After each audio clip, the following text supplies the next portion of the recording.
Ya, fefela vale nganga to fa'afelo ia tum fa'atalo fa'atu Samoa le fu timu le fefi ia le lau fa'afonga mai. Le nga te lunga le wonanga mare tautua lau TV tonu. Ya, me se fo yo le tātou le tio Polynesia pena ile wonanga e tātou wala leo lima.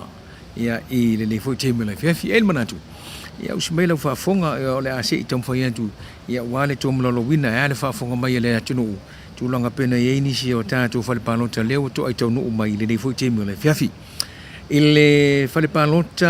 o le Aiga i le tai. Falfalupo numero se fulu. E peo na tau nuu mai le fu timu le fiafi. Ia o le sui o le fast au apau mulipola alo i tafua mulipola se lau se fulu manitasi ana palota. O le sui tuto tasi le ataua Terry Brandt Anota na ia maua e lima o le vaa Samoa James Utuva o le sui panota tuto tasi fu ilea o ana panota na maua e tolu mulipola le ataua le laki o le HRPP ia o ana panota na maua e tolu se fulu marifitu o le sui tuto tasi o se ulu i loa tungia o ana panota na maua e tasi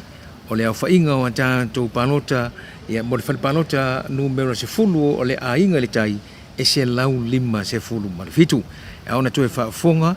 o le tātou suitawa o awapau mulipola aloi tafua. E o le sui o le fast o ana panota na maua e se lau se fulu maritasi. O le sui palota, o le sui tuto tasi, o le ataua Terry Brandt,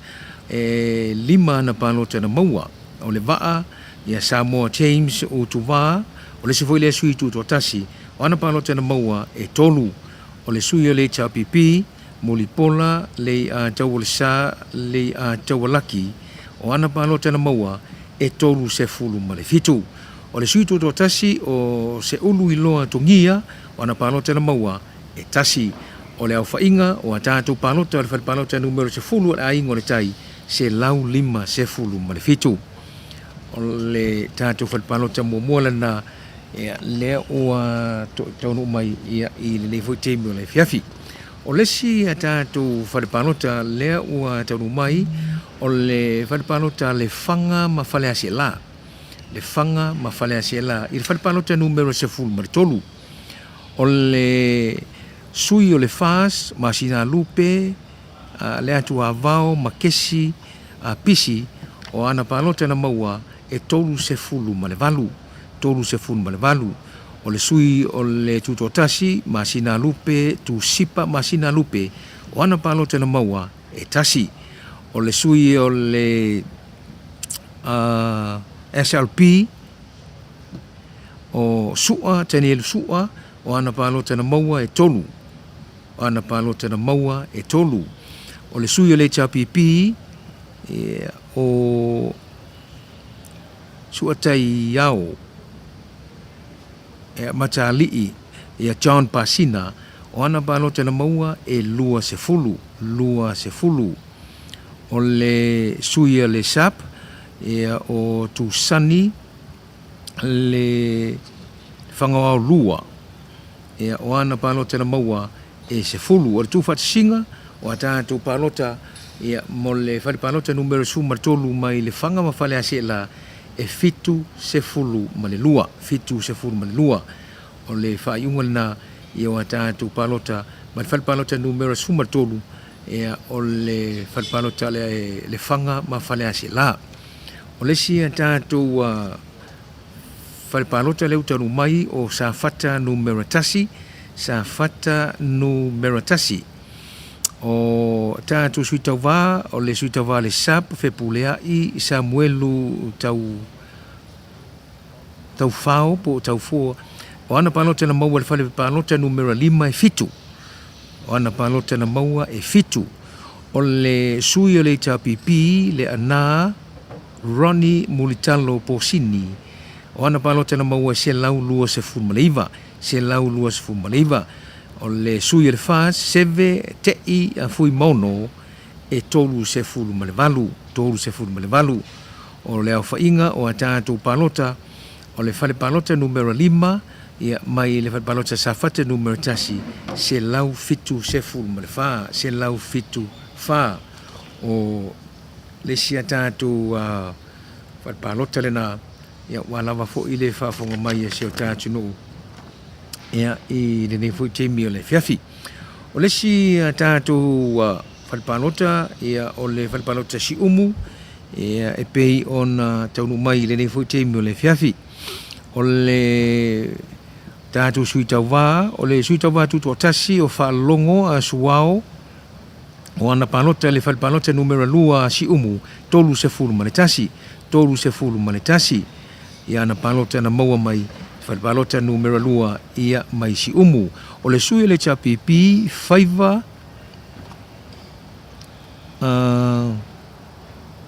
lolo folasa o le vaenga le chapipi o ana palota na maua e fitu se fulu ma le lima o le sui palota tutu o tasi to whae ono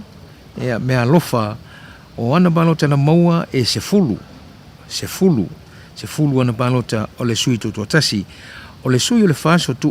ana si i leota o ana palota na maua le whale palota numero 2 Siumu se lau se fulu ma le ono se lau se fulu ma le ono ia ma le sui o le faso tu ia fauolo fauolo o ana palota maua e 5 o le au whainga o a tātou palota ma le whale palota numero 2 mai Siumu e lua se lau toru se fulu ma le fitu lua se lau toru se fulu ma le fitu ia le au whainga ia o a tātou palota mai le whale palota i Siumu o le sia tātou whale palota le fo utaunu mai ia walawa le whaafonga mai e le atunuu o le whale palota le Falealili numero 2 Falealili numero 2 o a tātou sui tau wapo a tātou palota i le whale palota numero 3 le utaunu mai le whale palota numero 3 mai Falealili numero 2 o sui momua le sui le salapi o Aleifea Laititi Belfort o ana palota na maua e lua palota na maua e lua o le sui tutu o tasi fui maono a tanoa a loalii Alex Wright o ana palota na maua e whale palota numero 2 Falealili numero 2 tolu se fulu ma le lua leisi tutu o tasi sui tawa tutu o tasi fui maono a Maria ia tuatanga loa Meredith o ana palota na maua e whale palota numero 3 e lua se fulu o le sui o le fast o fui maono mai vai tito ia o ana palota na maua e tolu se fulu ma le wha o le sia tātou sui tutu o tasi mai le Falealili numero 2 lava i le whale palota numero 3 ia o sui lea o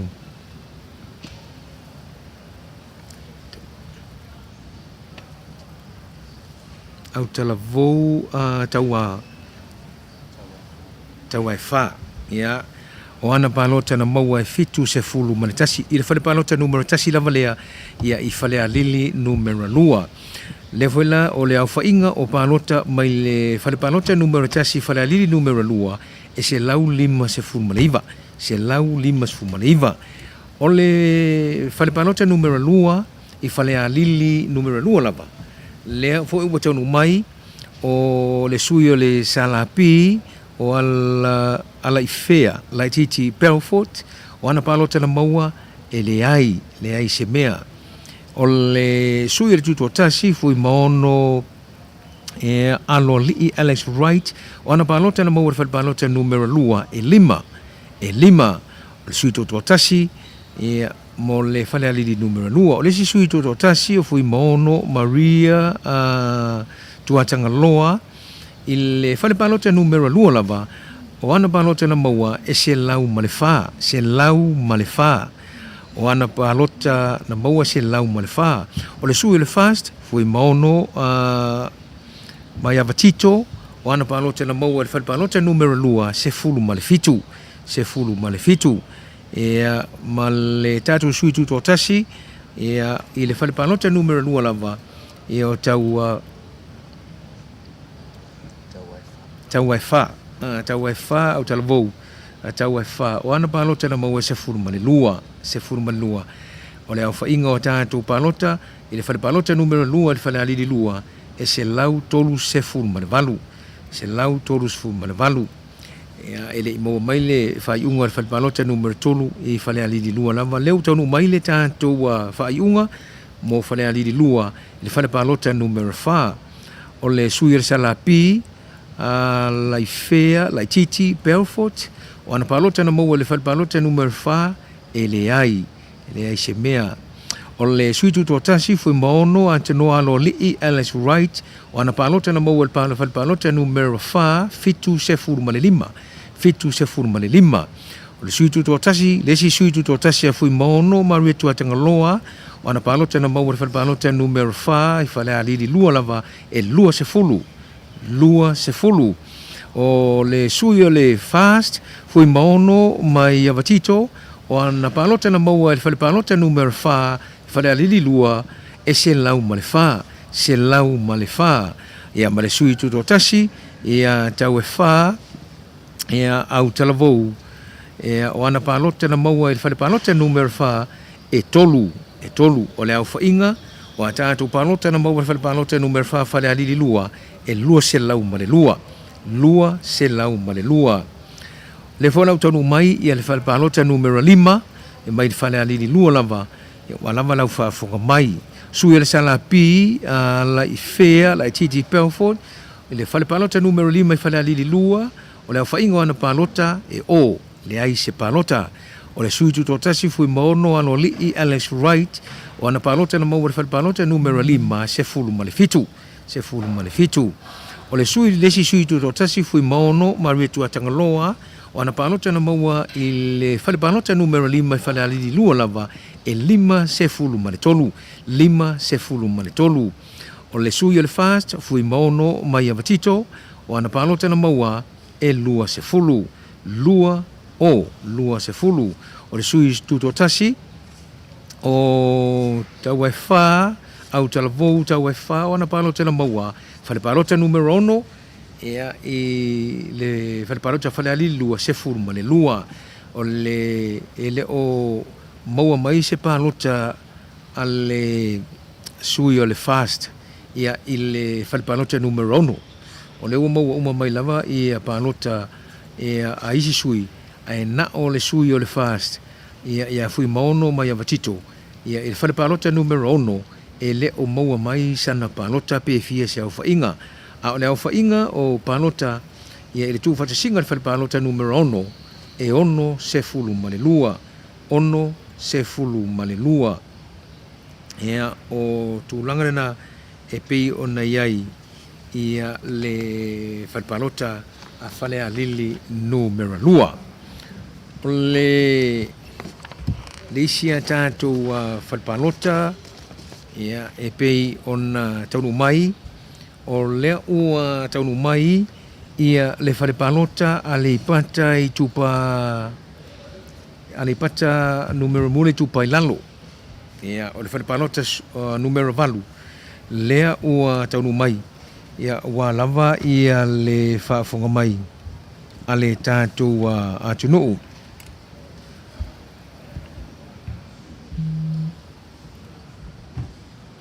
o le tātou sui o le tātou sui o le AP o le sui o le tapipi ngase o li i sa poa feangiai i le falepalota numero 8 i Aleipata Itupa i Lalo numero 3 se fulu ma le lua i ana palota o le sui o le sab fale mavaenga titi mai atafua i le falepalota numero 8 ana palota na maua ono se fulu o le sui o le HRPP pei ona iai o tai ai o le o ana palota na mau wale palota numera valu lua se fulu ma le tolu le sui leo le HRPP o le sui o le fast o Vautongo Rodney o le su o ana palota na maua e ono se fulu ma le lua ono se fulu ma le lua o le au fainga o atatu palota i le fale palota numera valu ia mai Aleipata numero mua le tupa i Lalo e se lau lima se fulu ma le fitu se lau lima fitu o le o atatu palota lana ia le fale palota Aleipata Itupa i Lalo numero mua ia si tu Lalo le tatu TV ia i tulanga pena ia le whaafonga mai le tunu ia tua tiri mai fui le wha mai atu ni so vaenga.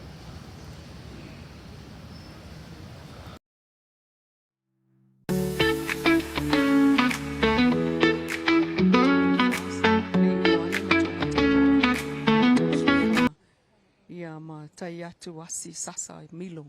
o le sape tasi. Le sfal palota lo palota silia i fo ila wofo fontoe o le HRPP lima se fulu.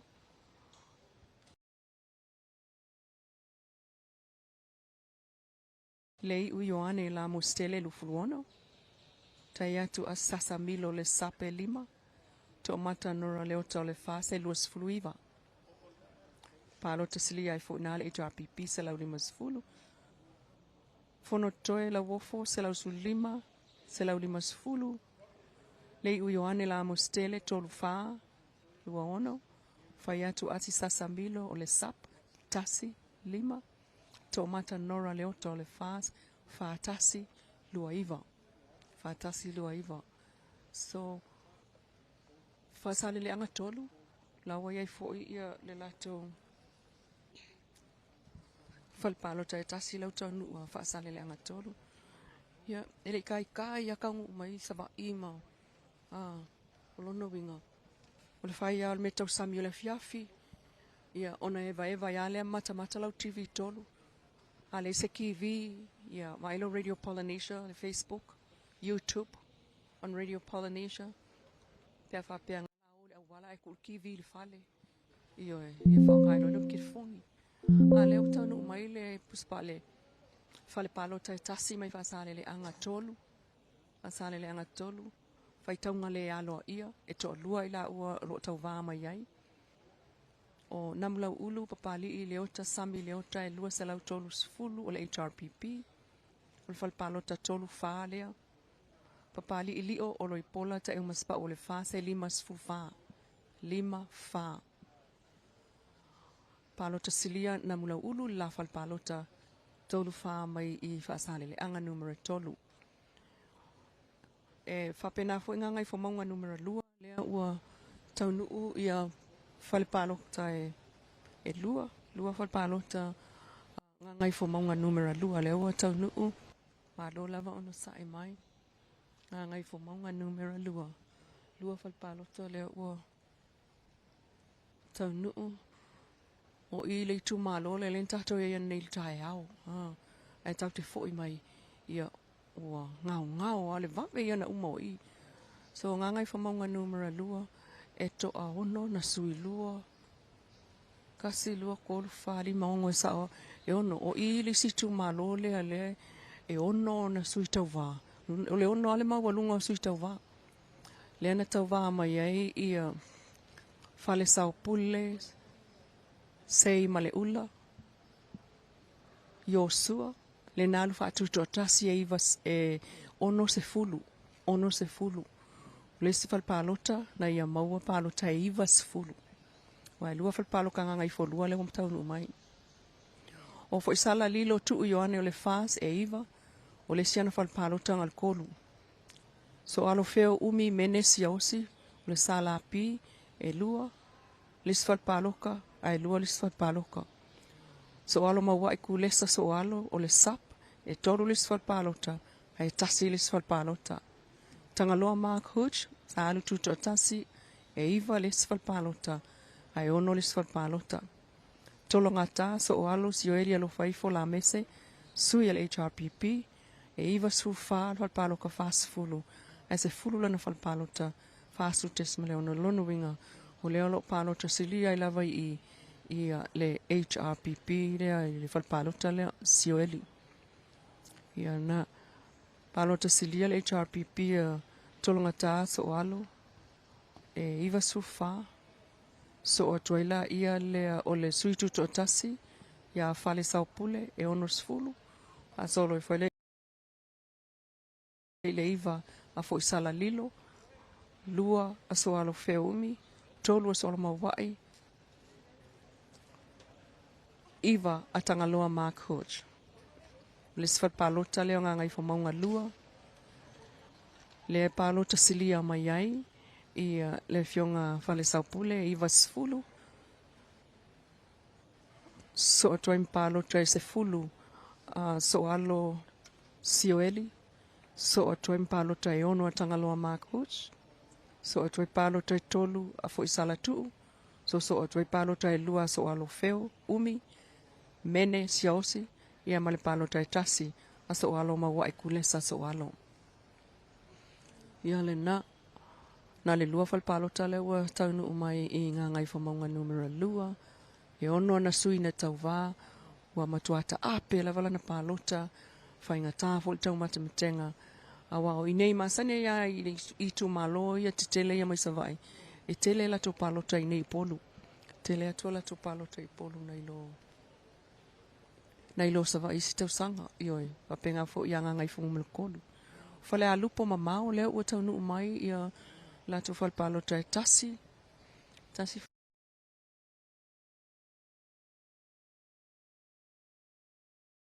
ia le iva tasi a Safata e te wati sulutolu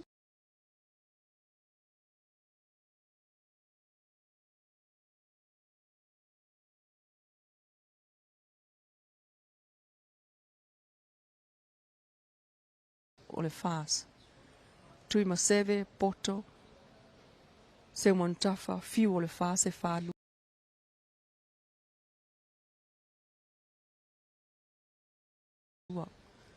ai autima le avasa seta le avai seta o le HRPP e faiva palo tasilia ia Safata e te wati sulutolu e iva tasi o le fas e lua sui o le fas le iei to tolu tau vale tu malo le tolu matai lua fas tasi le HRPP le palo tasilia ia Safata o le fas e iva tasi so o tuai le HRPP le fionga au tima faiva ia ai so o tuno tui mateva poto tui maseve poto e fase fululua ia ngal kasi fal palo ka Falealupo le ua taunu rona winga e umi fo staimi tat fatatali ai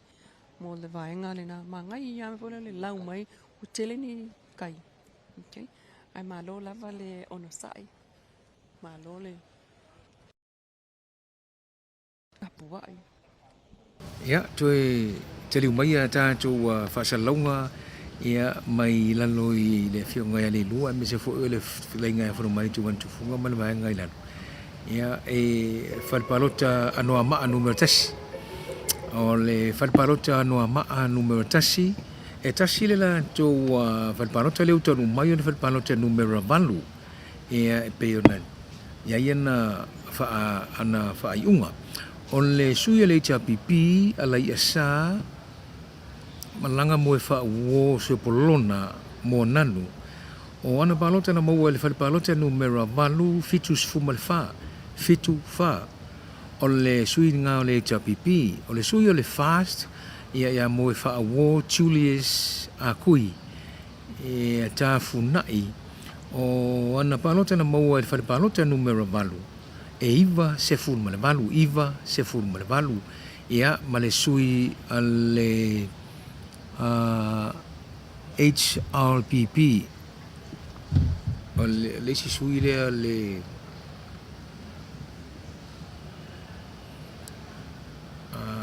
o le sui le mai ngoi le lo ia monio o pio monio o teofilo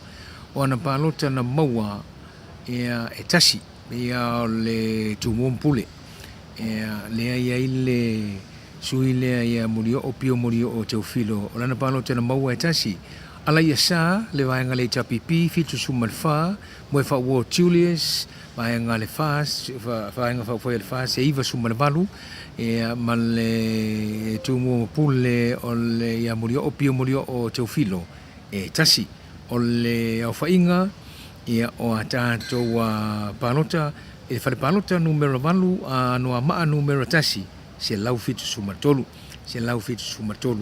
ia e pei ona iai ia le whare palota tasi lau tonu mai a Anoamaa numero tasi ia o mafo ele whafonga mai le tunu le foi teimo le fefi e mana umia tātou ia po le altulanga iai ia le tātou palota mo i Falealili lua le ya le folinga mai o le la Siumu o se fale palota Siumu le folinga mai le la tu si foi lunga le tātou lo papa ma le tua o Siumu na le tasi fale palota le ua fa mawina o le fale palota lo na lua ya le mai tau atu le pe Falealili tasi le ua fa mawina i Lalo ya sei o ese foi nei tamaitai ya ona e sila mai lole iai o le tulanga tau o le nei fiafi ia o le ua mai tau atu e fai asi pe o le tau vave mai al saua nei tatu fale palota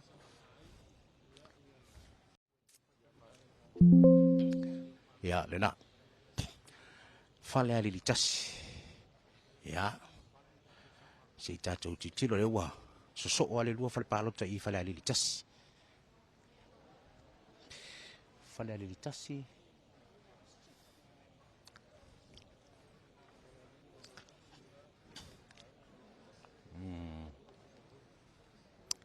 ya na wa e mai moli mau mai ai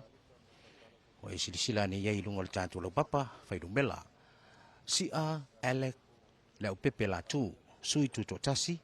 fale palota lona lua tolus fulfa toi lupe mau i au tele o le semo o le fas se lau luas fulua tui loma tusa lani se lota la meko o le HRPP luas fulfa tu manuvao valelia o isi mamao tu o fas fumalvalu sui o sap fale palota lona lua le na fale palota lona tolu ya se itau me ese ia si mafine sia al fale palota lona tolu le la watu Falealili tasi mana tua e tasi le sui tuto tasi le fast tasi le HRPP tasi le SUP le alai folinga mai leo fama wina lis fale palota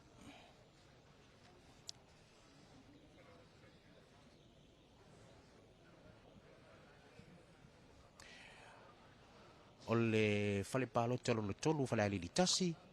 si a Alec leo pepe la tu palota le maua luas tolu o toi lupe mau au tele o ni semo palota le maua il fale palota lona tolu se lau luas se fulu tui loma tusa lani se lota la meko o le HRPP palota le maua ono sumaltasi tu manuvao vaila polele fui o le SUP palota le maua fa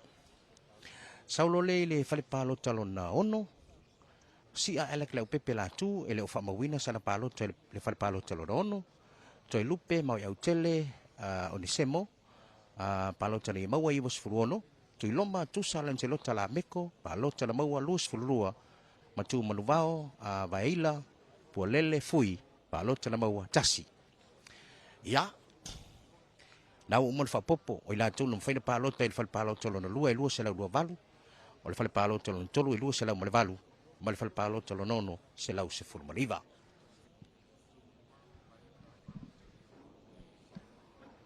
Mana ia le vave mai o Falealili lua. Falealili lua lea e lua fa limana sui tau va. Ai ese le vave o le latou tau nuu mai o latou palota. Lea ua tasi lua tolu fa lima ono na fal palota lea ua tau nuu. Fa o popo i fola ia le sui le salapi o Alaifea e na le lua palota ia i mai falpalota umana e lua whaono na le lua fui maono atanoa falpalota ia e ono whapopoane ane palota tolu lua 5 sifuluiva fitu 5 sifulu fitu lua lua fui maono Maria tuatanga loa Meredith ona palota na maua i falpalota ia e ono lua sefulu sela umalfa fas fluiva lua sefulu 5 tolu ma le ono fui maono mai ava tito asafo o le fas tolu fa sefulu fitu valulua sela umalfa lua sefulu lua fulua wa mai lo fa popo ya seki ko fa popo fola ia palota tawa fa auta lavo tawa fa o le suitu to tasi fitu tasi sefulu lua e ono tolu sefulu lua Ioi. Ai tata woi fat palota mo Falealili lua. Palota sili a mai ai e tau e wha au talavou. E fitu sultasi. Tolu wha o talavou o lo alfa independent. Au fui maono mai ava tito a safo ale fas e nal tolu wha. So mai ai fui maono atanoa e tolu lua. So mai ai le tuito tasi o fui maono Maria e luse fulu. Ia Malaifea e lua. Falpalota lona lua Falealili. Lai palota sili ai Maria. Fui maono Maria tuatanga loa Meredith Salamalfa.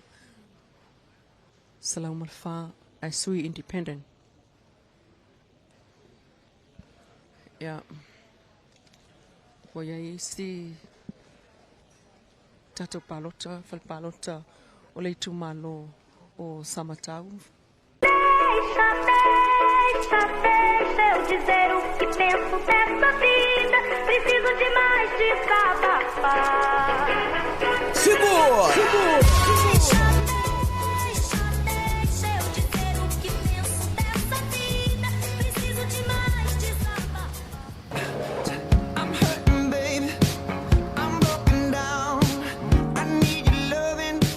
I need it now. When I'm without you, I'm something weak. You got me begging, I'm on my knees. I wanna be needing your love. I just wanna be deep in your love. And it's killing me when you're away. Oh baby, 'cause I play. My boy Faasaleleaga tusa o lau li tio po le misia i lunga le YouTube channel. Faapena vo i le Facebook page le talo Falfamo. Le TV tolu ma le siufofonga o le talo Falfamo i lau le tio. E te mai boa mai whaafonga ai i le whaanga solonga o le whenga paloto le rei tusanga. O bawhaio na awina atu nei Faasaleleaga tusao o na o le lango malosi a le My Island Realtors. A whaio tausa ili sau whanua a asa ulo le fiawhai. A siansi le My Island Realtors e fesoasoani ia te oe. Mai moa i le YouTube channel ma le Facebook page a le talofa whamo ma le TV tolu. Ai maise o le siufofonga o le talofa whamo i le whaanga solonga o le paloto le rei tusanga. Manuia lau palota.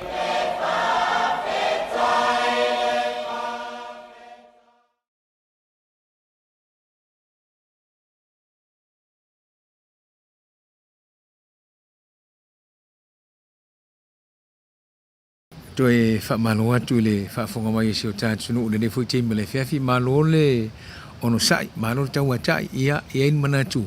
ia o le nā ua whaafonga inisi o vaenga ia a wharepanota ia tau tāre tale tuai le tātou vaenga o lo whapenao na whewheoa i masawa vali solo i lalo wala ia le tu ina mai ia o tātou whaai unga o wharepanota tai tasi ia wala vale no sirifia le tātunu e whaamalo atu le atunu malo sai ia koe koskosoanger ki pokoko ia wala watulanga pena ia i le ngajole inu a se lamu foi ia tulanga pena ia i le nei fiafi ia matau faate ai le nofu popole wa o le si o la ua matua le nofu le la tulanga pena ia ai nisi o la ua mafana ia tulanga pena ia le tapu inga i le nei fiafi ia ai si o tātou tāria pia ia po alama tūlanga pena iei ia ole pe tātou te haua kai ao o whanga solo pene i fufuanga ka kau ke halu lava ia mai ai le tua le malosi mai foi le tō file mu mai le no fia ia mese lava ina ia whapena ona whamali aina ia lau o nanga manau tau tua e ala ia ele ngati ar tātou TV tolu ia mese foi ia o tūlanga pena iei ia le o nanga manau tau tua alau le tio Polynesia e te wala lea ia tātou le tio e fitu mai falpalota lima lea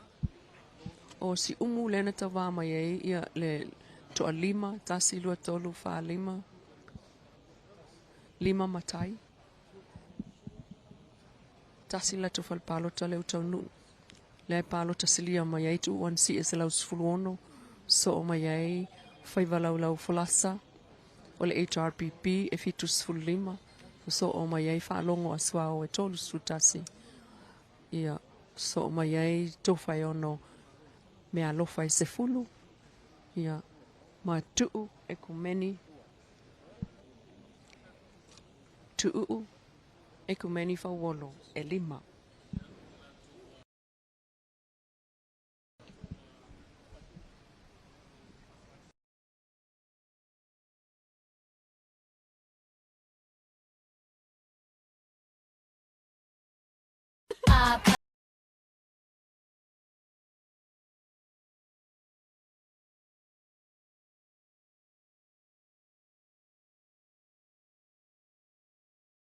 Leanga le leo le tua le nei fuiti mo le fefi toe te liu mai tūlanga pena iai ia nisi o tātou whaaiunga toe anga i atu ia i le whalepalota Anoamaa mua po le Anoamaa numero tasi whalepalota numero valu e pei ona whailo atu stemi o sola ala ia sa ia malanga mo e whaawose polona mo nanu o na palota na mau e fitu se fumarwha fitu se fumarwha tasi ar whalepalota leu tanu mai ia whalepalota Anoamaa numero tasi o le sui le nao le HRPP le sui o le fast ia moe whaawo tiule sa akui tafunai o ana palota na maua iwa sfumana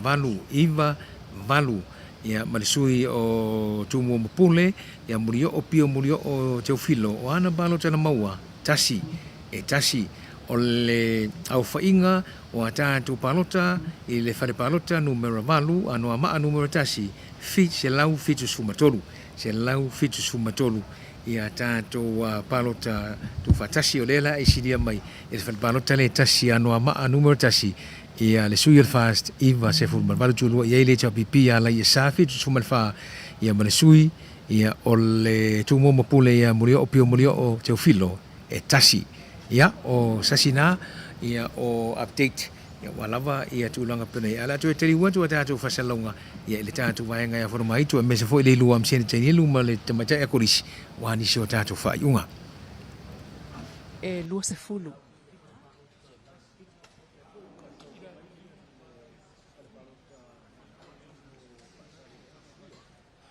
o Faasaleleaga numero 2 le ua taunuu foʻi ia le latou falpalota e tasi falpalota Faasaleleaga numero 2 lea ua taunuu magele se kati o le fa se tolu lima magele tusigaigo le HRPP e lua sefulu malu sa le toto sulusi e lua e independent Talauli Josefa Talauli independent e lima ma e lua centenary le HRPP fasu tolu palota silia ia le HRPP i falpalota numero 10 lea mai Faasaleleaga numero 2 o va e lua centenary Samoan e fasu tolu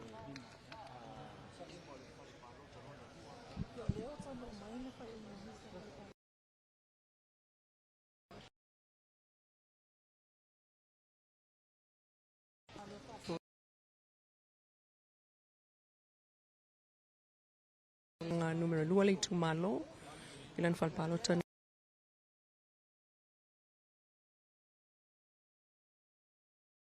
RPP ya va lua centenary Samoan fa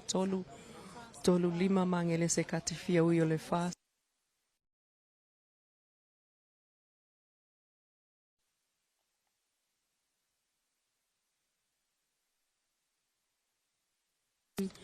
ole sui tuto tasi o malu saletolo sulusi va elua elua. O le tumalo o Anoamaa atasi na tasi ala tu fatpalo tale o tanu na fatpalo talo na valu le ai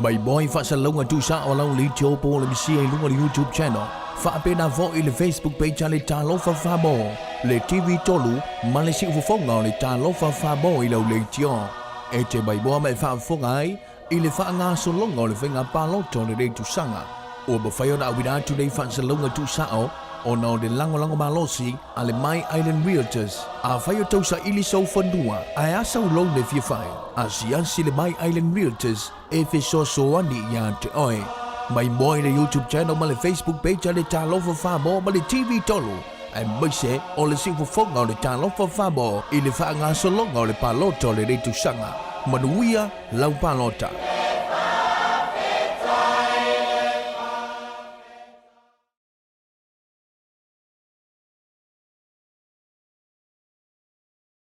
Talo Falfalupo Samoan!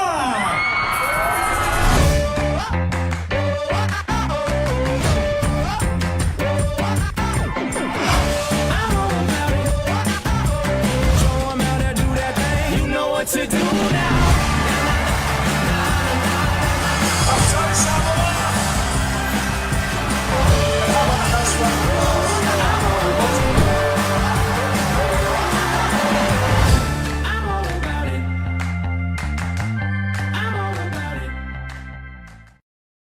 O e mo biele fiso so di la wina wa wu tampo di au me afale se no fanga fo le fa mau tu iai o lo iai le loli ala le jopo le bisia mo vai ona haya e fiso so adi ya joy ele ngato le sefe mai ia o me afale mau tama i le tibu a o le vela male aso fo yo le la o lo iai fo i le lifi mo le lifi no tama me afale mo mafa fa so tai de numera fitu di valu o valu o le email gory@fmradio.ws fa faingo fie ia joy ma sefe ia me afale.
asi sasa milo le sape tolu fa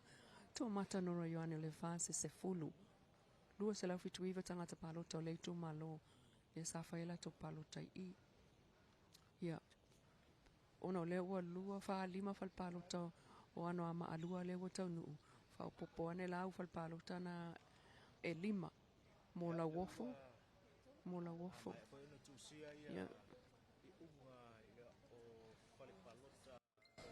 ia leo la titi se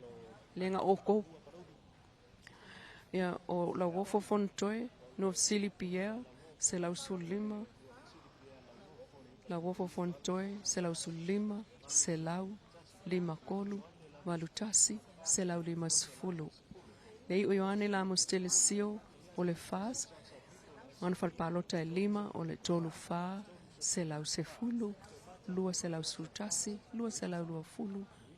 ono taiatu asi sasa ambilo SUP tasi sefulu ono lima tolu fa lima tomata nora o le fas fa tasi malu sefulu iva lua iva wa mailau fa popo ia le na olo o manga ia le alua palo talo mai kula e o tusa olo palo tasilia ia le fionga la wofol fal palo talo na fitu se la lima sfulu mama o ale va mai palo tai la loifo lua ono lima lua iva mo lei u yoane lua ono fa ia asi sasa milo taiatu e lima to mata nora le ota lu fluiva fal palo talo na ono mo le tu male o le Anoamaa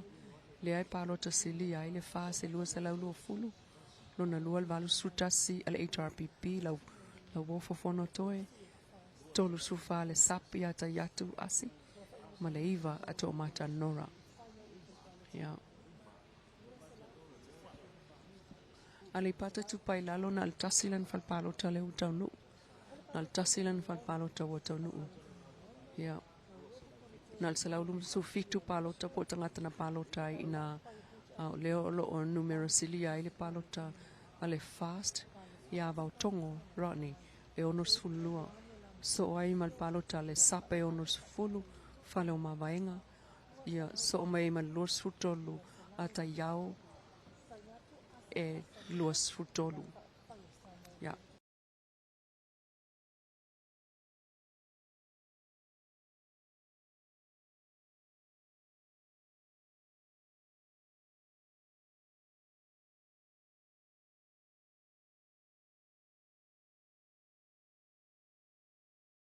na lua le sape onos fulu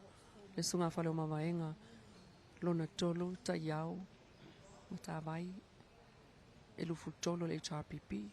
ia male se fulu male lua Faasaleleaga o le HRPP es fulu male lua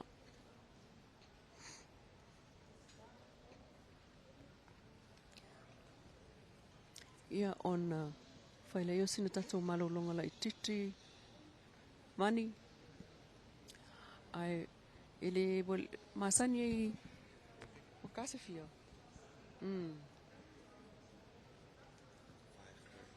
to afalima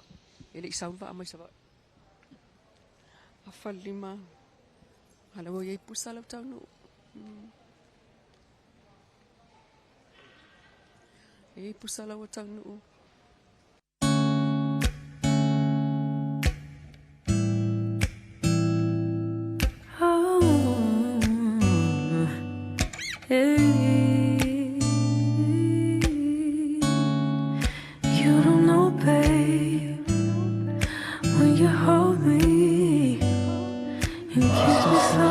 By boy Faasaleleaga tusa o lau li jo po le si ai lunga YouTube channel fa pena vo i le Facebook page le talo Falfalupo le TV tolu ma le si ufonga le talo Falfalupo i lau le tio e te by boy mai fa fongai i le fa nga so longa le finga paloto le tusanga o ba fayo na wida tu le Faasaleleaga tusa o no de lango malosi ale my island realtors a fayo tosa ili so fondua a asa lo le fifai asiansi le my island realtors e fe so andi ya te oi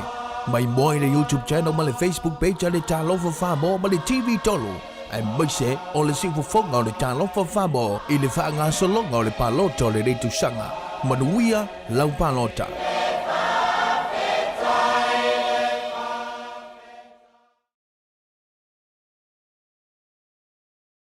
Talo Falava Samoa!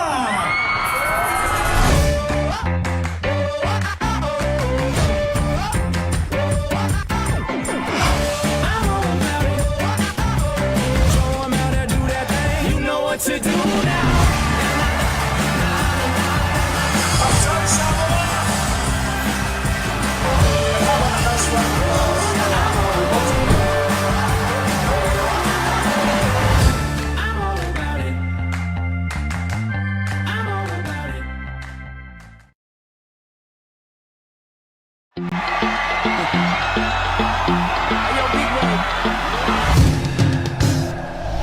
Start my truck, let's all jump in.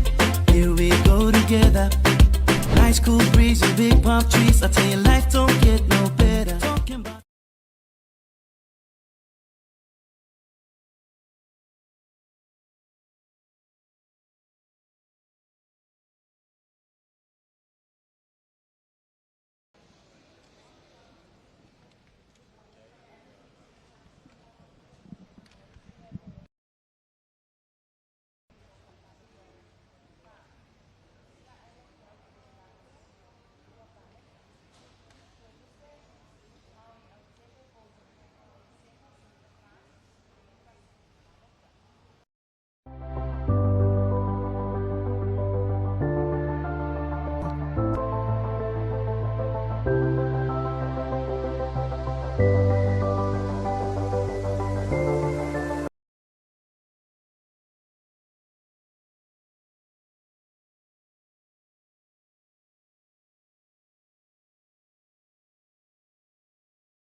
Joy fifela vale nganga joy fa talo fa tu fa fela ia tu Samoan ni fu temu le fiafi. Ia mena tu lo fa pena na fa nga solo pe ni sio fa ai ungo fa nga panota. Ia mai so I fa le palota ese tonu so tatu no me se fo io le motele se la fai. Ia ono o tali pe ni sio tatu fa ai unga. Ia mai tatu o fa nga renga no fa pena na nga no mai de pito I Lalo. Ia le mai nga no fa pena no ia tatu lo papa. Ia elenga te foi lea ia o tulanga pena iai na e whaafonga lava tu ina sao atu ele whiunga ia le lua me se foi ia o le whetalainga ia whanu mai tumani tufunga ia I le ne fui temi le whiahi o le temi lava foi o lava pena no tau nu mai ni se wha iunga ia lava pena foi o no longo pui li a o tali ai ia tulanga pena iai nisi ia o wha iunga ia pena iai faisi vai le kiki lava le interneti tulanga pena iai ia le vaenga ia lo fa pena na tau mo fai atu ai ia tatu Faasaleleaga ia wala vale no le no si de fia ma le no I lo le tatu nu ia o longo pui li ia tu ai pe le tatu tunu tulanga pena iai ni so vaenga ia fa malo no sai malo le tau atai ia mesi lava fo fai fa le tonu atu le internet ia le tulanga na pena iai manunu atu ai sio tatu no o temi lava foi lava pena na o meni sio tatu fai unga ia lava pena lava foi ia ona fai no atu ia wala varo no fsi fia ia I le foi temi le fiafi ia ma lo fa lo tele lama Bai li jo po le si ai lunga YouTube channel fa pena vo I le Facebook page ale talo fa fabo le TV tolu ma le si ufonga le talo fa fabo I lo le tio e te bai bo mai fa fongai I le whaanga so longa o le whainga paloto le rei tu sanga. O ba whaio na awira atu nei Faasaleleaga tu sao o na o le lango malosi a le My Island Realtors. A whaio tau sa ili sau whandua a asa u long le fia whai. A si le My Island Realtors e wheso so ani ia te oe. Mai moi le YouTube channel ma le Facebook page a le talofa whabo ma le TV tolu. Ai mai se o le sifu whonga o le talofa whabo I le whaanga so longa o le paloto le rei tu sanga. Manuia lau palota.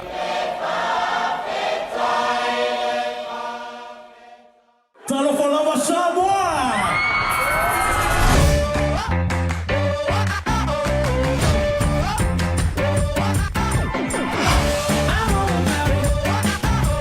Show 'em how to do that thing. You know what to do now.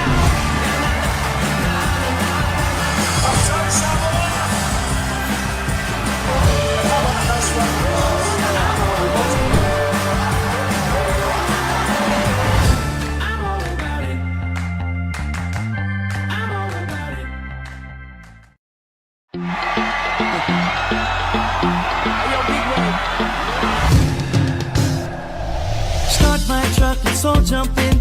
Here we go together. Nice cool breeze and big palm trees. I tell you, life don't get no better. Talking about O e mo biele fiso so di la wina wa wu tampo di au me Falealili no fanga fo le fa mo tu iai. O lo iai le loli la le jopo le bisi mo vai ona haya. E fiso so di yang joy. Ele ngato le sefe mai yo me fale ma u tama I le tibo. A o le vela male asa fo yo le la. O lo iai fo I le lifi, mo le lifi no u tama me fale mo mafa. Fa so tai de numera, fitu di valu o valu o le email Corey@fmradio.ws fa faingo fie ia joy ma sefe ia me fale.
Fela vale nganga te whaafelo i atu Samoa i lau whaafonga ta po i mai tonu i mauta malawa le refo i temi o le fiafi.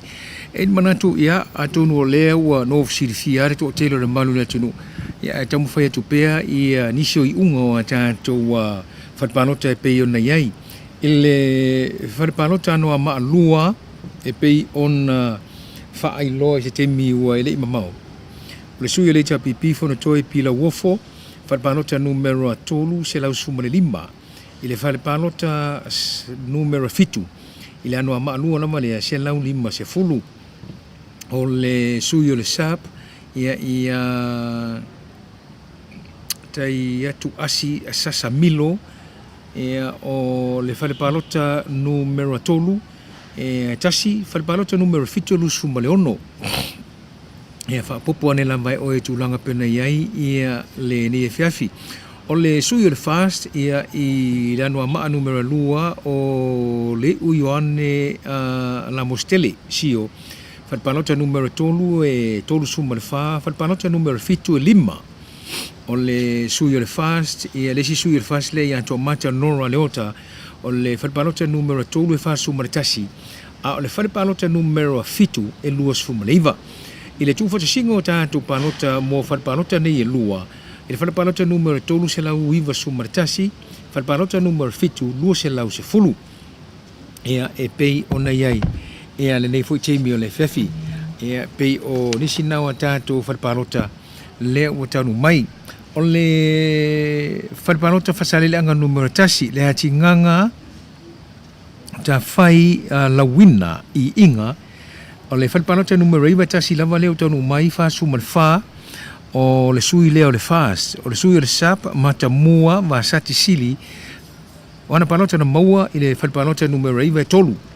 O le sui le cha pipi pauli ta evita sinapati e fast se fulu ana panota na maua. O le si sui o le fast e tolua sui o le fast le mai tamuatu le panota le Faasaleleaga numero tasi o se umanu ia no o fai mata sua e lua se fulu. O le au whainga o a tātou panota mo le whapanota numero iwa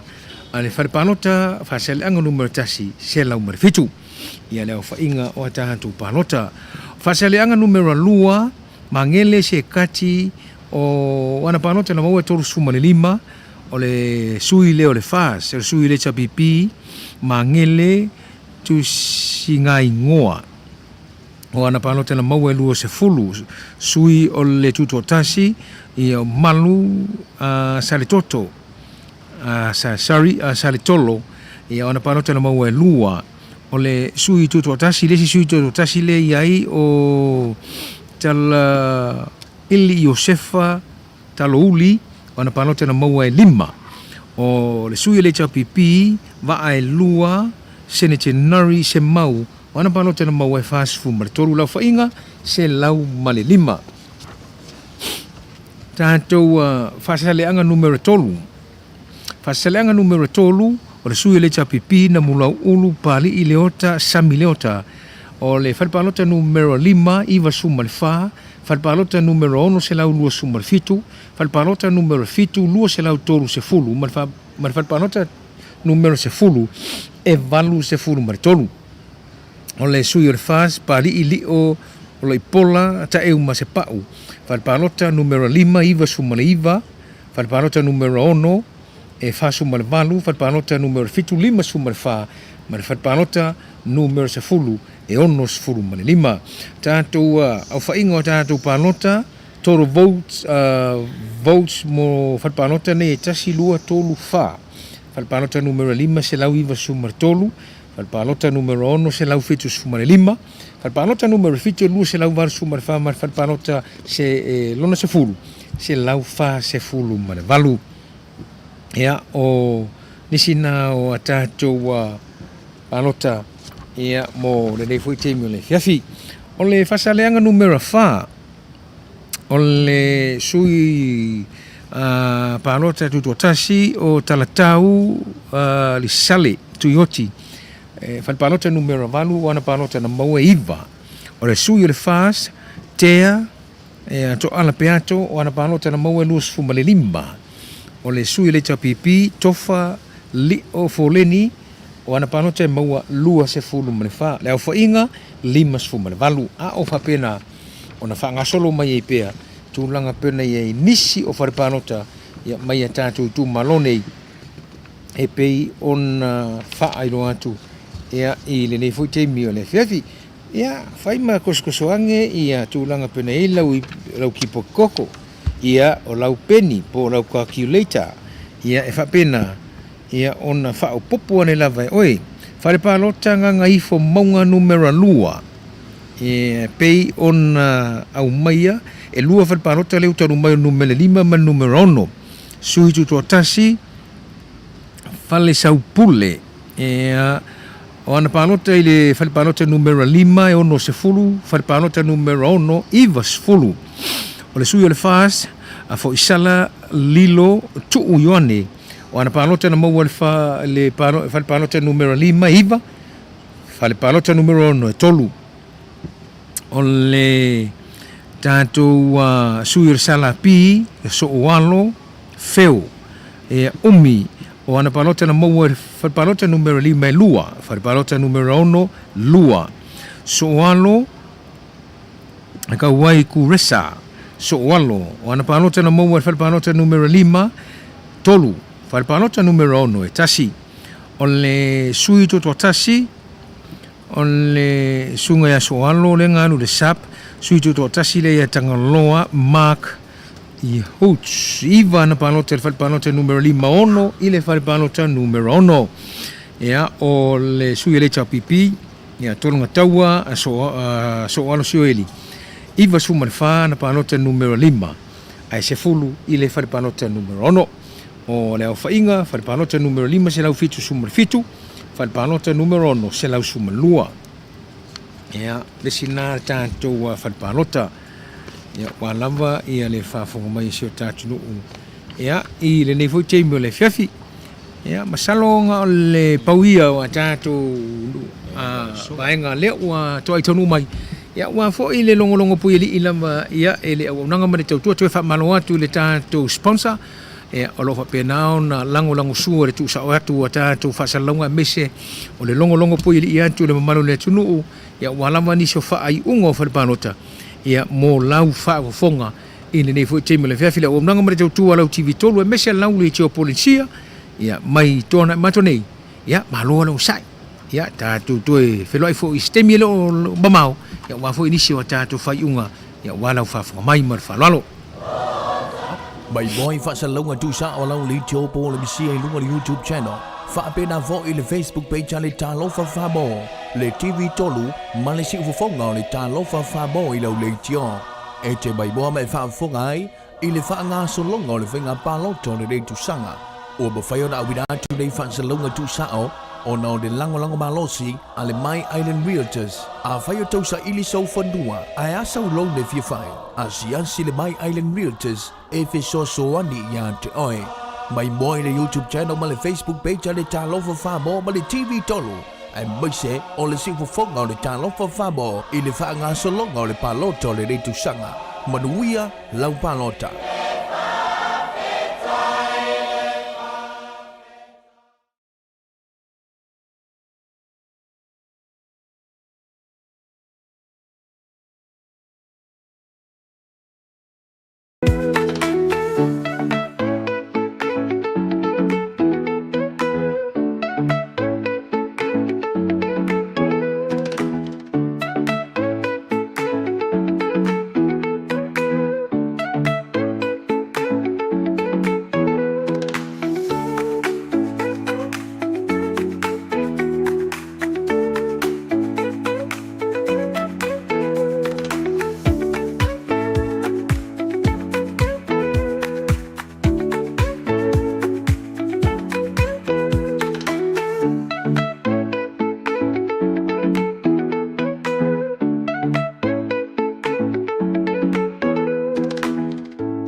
Ile tumalo le pa e na le to lua na su te banyo ia ia mai ua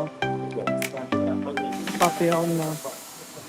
palo te sili ai ia le fio atu le palo te soli ai sa ile le mani ele ngoi pa palo te tolu tonu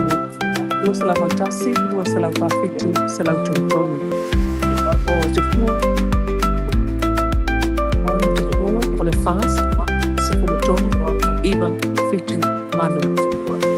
se tonu iba fitu iba mali fitu manu so Mulai dari segi ai lava, ia esi tu le pelu pesol ia sa le mene noi. Le HRP, wale na ko itu malo sa. Ele tau lu sa Safata mai Aleipata Itupa i luma. Loto pa lea o loto fanga lea o mai a mai na Falfalupo. Tolu lima, tolu nono, lima tolu. O fiaola i o sua lele lole o le fas se la wil valu o hui mapoao tali langi o le fas suluiva se fulfitu waiva se la wiva sulu o atangia mai e palo to silia e una fia me na umi matafa tolu lima tolu nono ma le lima tolu so palo te tolu so o joy lea o pui mapoao tali langi pefone semo sufitu waiva se la wiva sulu so o joy ma le sunga fia ona yo sua lole o le fas se la wiva valu o tumalona falealili o loto fanga ai mo falealili lua lima to lima ia matai ia o sui fatu le to wa mai ai I falealili lua e to lima le sa to wa mai ai o alai fela ititi belpo le salapi e na ole lua na falota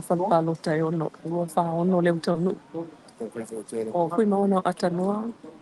tolulua lima sefuruiva fitu lima sulfitu lua kui maono Maria lua sefulu sela umalfa aiga lua sefulu lima tolu ono o fui maono mayava tolu fa sefulu fitu lua tasi o fa lua o lua o tawa fea au talabom o le independent fitu tasi sefulu lua ono tolu sefulu sefulu lua ya le folinga mai toe lua whapalota numero fitu ia ma special notes o le tumano Siumu.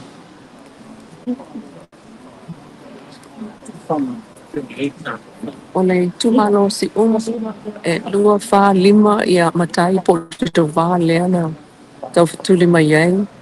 ia le ho te tasi whapalota le tau nuu ai o fōlinga ia o whalepalota mo whaalongo asuao lua fuono tolu tasi se lau lima wha se lau onono fitu lua o Waiva lau Falasa o le HRPP se lau whatonu fitu lima lua iwa sifuru tolu valu. To whaeono mea alofa o le independent e lua sefulu lua. O whalpalota e lima mo tu on si leota o le fas fitu sufa se lau suono fa lima ono se lau suono. Tu ecumeni o le sap lua lima sufa lua sefulu tasi. Ia whaia ne o el whapopoi ina te tasi whapalota o special vote le whaitau o le tumalo Siumu. Falealili tasi e whana matai lea sa tau wā mai au fiai ia sia ele le au pepe la tu independent e tolu wha o tolu lua. Mo whapalota nai wha o tanu o langa le o toe lupe. O le fast, toe lupe, mau ia tele, po muliniku o ne semo o le fast, e se lau tolu, se lau lua, se lau lua fulu, iwa se fulu, e iwa ono. Ele tau luu ia le sia la tu whapalota ia, la tu whapalota na lima ele tau luu. O tui lo matusa, fitu tolu, lua wha, ono tasi, fitu lima, lua. Tu man mau, mai ina po le fui o le sap, lima nua, fa manu, fa tasi. Ia olo o atangia mai fōlinga olo o palo te silia mai ia le fast, to e lupe, mau ia tele, po muli nuku o ne semo o le fast, na e palo te silia mai a Falealili tasi taimile nei, tau nuu si a elekali, palo tolo na fitu e na le lua, to e lupe, mau lau tele, palo tolo na fitu leu tau nuu e fitu, se funu ma le fitu. O tui loma tusa e lima se fulu maleiva, tu man mau po lele, mba palo ta fitu, o ta ua mau e ia ona tatia mai ai lea, e se lau lima se fulu mal fitu, tangata na whaatino palo ta, ili fale palo ta numero fitu lei Falealili tasi.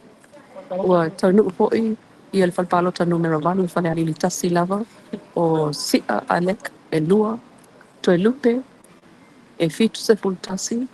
tui lo matrusa o ana palota na mawai palota na valu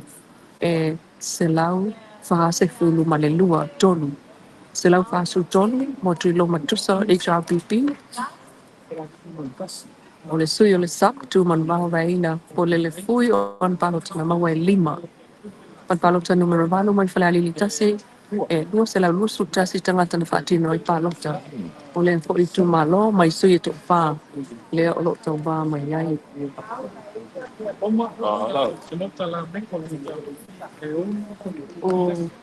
o le falpalo o Safata tasi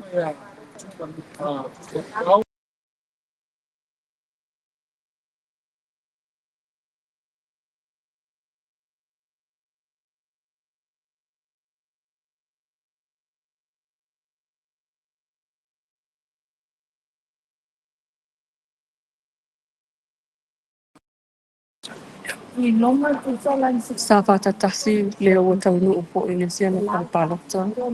o len falpalota o pepule ai Samoan o le sap fitu suona los fidalu fitu se fuluono fitu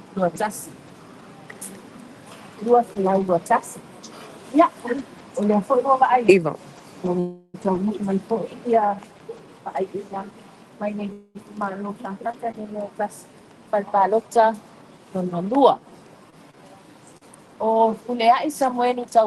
Safata tasi mo le falpalota numero lua Ana tau mai nei pepule ai Samoan lufu valu ana el costo sebe tei e valu futasi lua tori pali mono fitu valu e valu falpalo tori tu malo leo Safata tasi valu la tu malo leo tanu valu e falpalo tori tu malo leo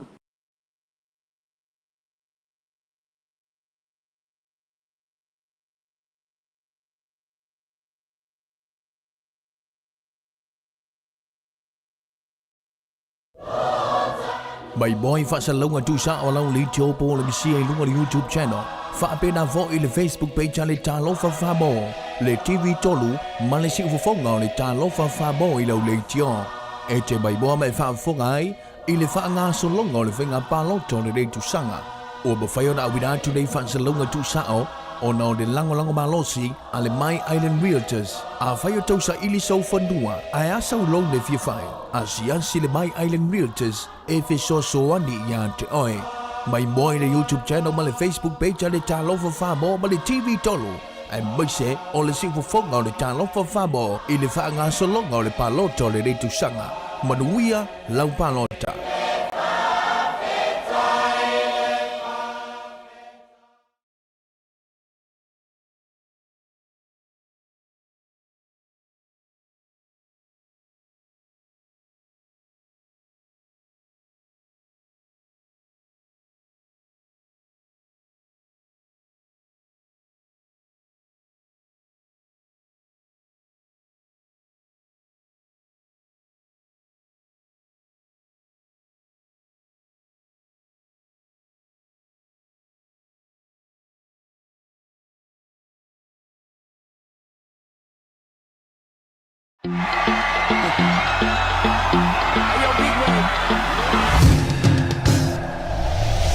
my truck, let's all jump in. Here we go together. Nice cool breeze and big palm trees. I tell you, life don't get no better. Talking about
Tasi nei o tu malo le sa tau whakatali ko ini si to tele.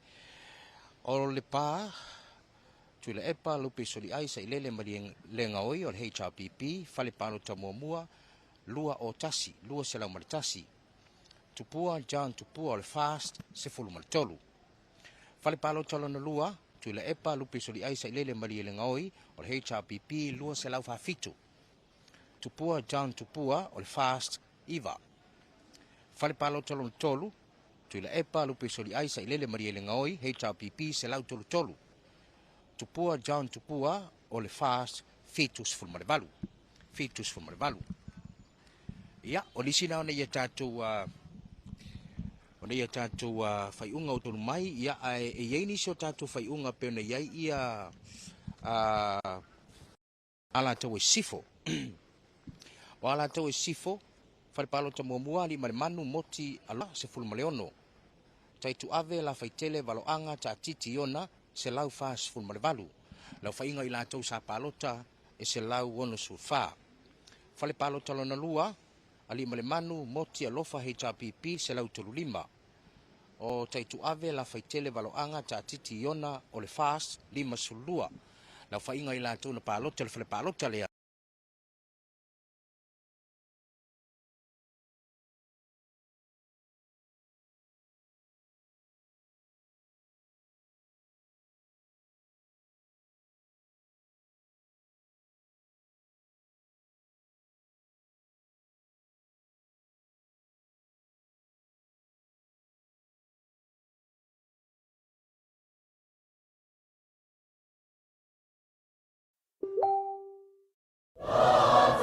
Mai boy Faasaleleaga tusa o lau li tiopo le misia I lunga le YouTube channel. Whaapena vo I le Facebook page le talo Falfalupo. Le TV tolu ma le siufonga o le talo Falfalupo I lau le tio. E te mai boa mai whaafonga ai I le whaanga solonga o le whenga paloto le rei tusanga. O mawhai o na awina atu nei Faasaleleaga tusa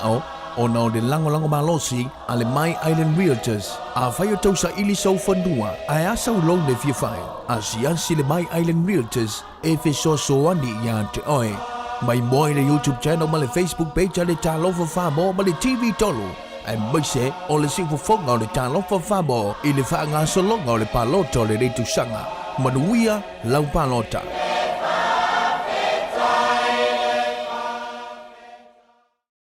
Talofalava Samoa!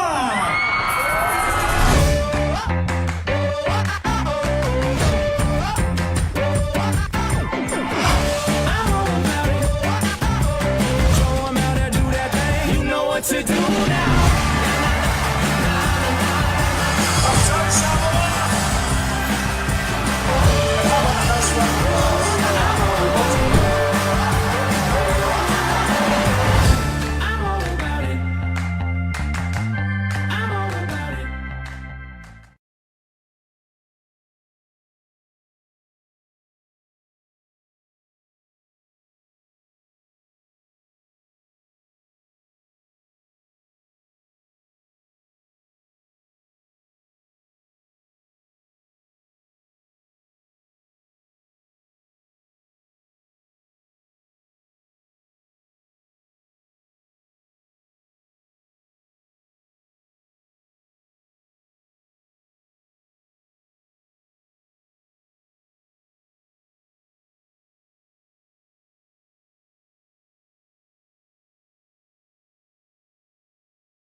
Manunenua o le HRQP,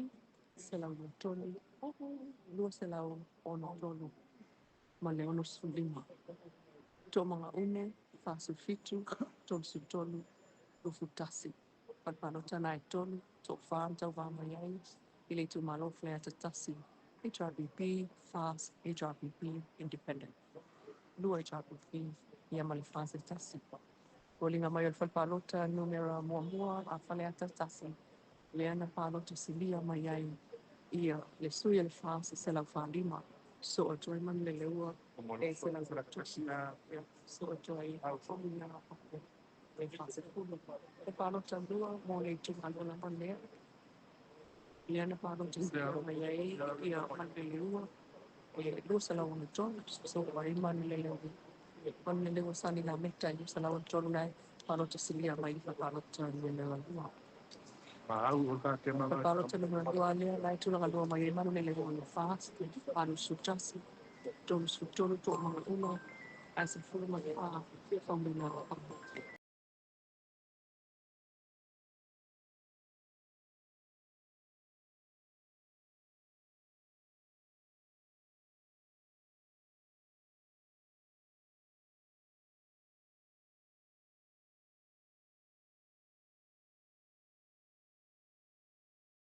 Manuleleua Paletasala Talitau, or le Fale Palota numero Sefulu, Selau Sefulu Lua. O Manuleleua Sani la meta o HRPP Fale Palota Sefulu, e onos fulima, to manga une, o le Fale Palota Sefulu.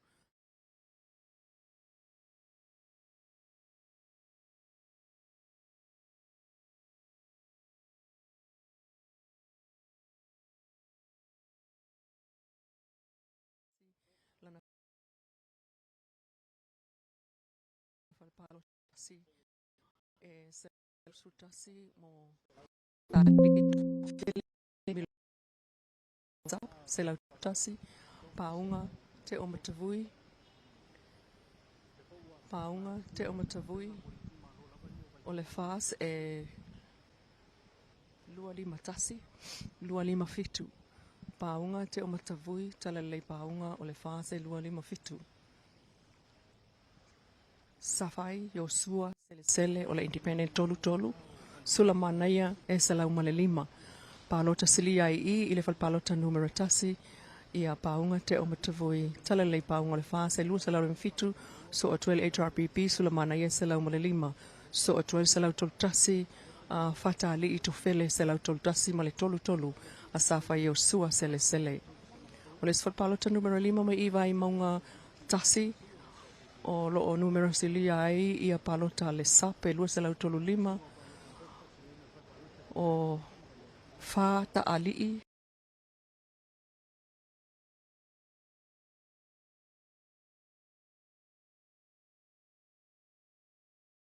sufitu sulamanaya fetaiai tauiliili e 5 o le sifat palota numero 7 mo vai maunga tasi o Faasaleleaga Itupa e tolu 10 Paunga Te Omatavui e tolu 5 Safa Yosua Sele Salau Valuono Sulamanaya fetalai tauiliili e ono 10 malfa Falpalota numero 8 5 tasi mo Faasaleleaga Itupa o le sap e o palota mai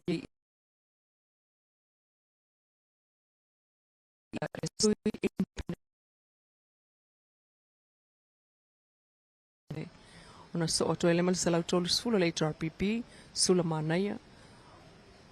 so mai ele 5 sutasi le sap tofele ia male tolu 10 le fas o paunga toel watu vai maunga tasi Faasaleleaga o le sap Salau Tolu tasi lua tolu 5 tolu 10 5 tasi Paunga o le fas lua 5 fitu Salau 5 tolu 5 tolu 8 Safa Yosua tolu 10 fitu Salau Valuono Salau 8 tolu Sulamanaya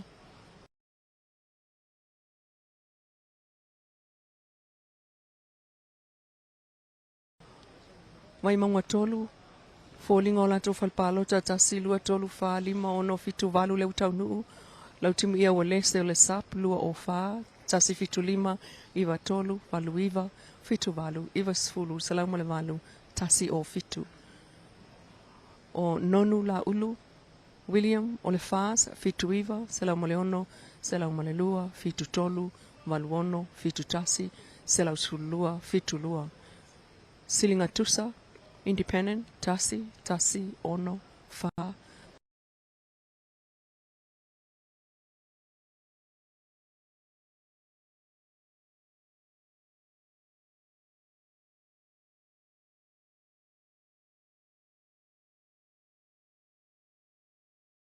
Te laulua tasi, ona, maa walunga ilea, o le alu ilunga, o le HRPP mai ile tu malo lea vai maunga tolu, ai alo Faasaleleaga ana pusa palo te tasi lua tolu fa lima ono ele tau nuu. Vai maunga fa e tolu falpalo ta ia ua iai o fa o le saka to pau ai nuu o le sala pie lua lima tasi. O fa walo Harry Schuster falpalo ta valu sefulu tasi sefulu lima sefulu. Lima Kramer o le HRPP fitu lima valu fa tasi lua tasi.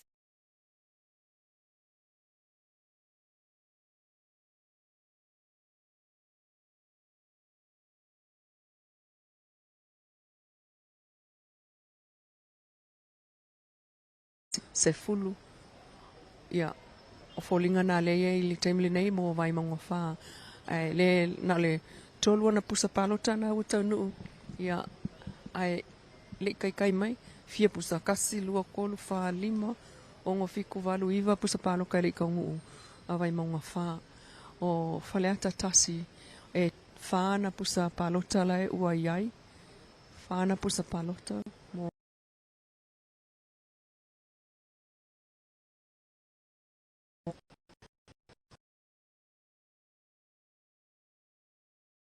kasi a koe alua kukasi ia whafunga mai whamuina o papa pole HRPP whasfulu sefulu wha selau sefulu valu selau sefulu o manu le leua o le wha selau wha lima valu tasi selau sefulu lua manu le leua sani la meta HRPP selau lua tolu lua selau ono tolu selau sefulu tasi ono lima toma anga une wha fitu tolu sefulu ono lua tasi. O folinga na falpalota e whau tau nuu o falehata tasi ai ono o totoe ai i ana mau falpalota ele i tau nuu si lua tolu wha lima ono falehata tolu ele ai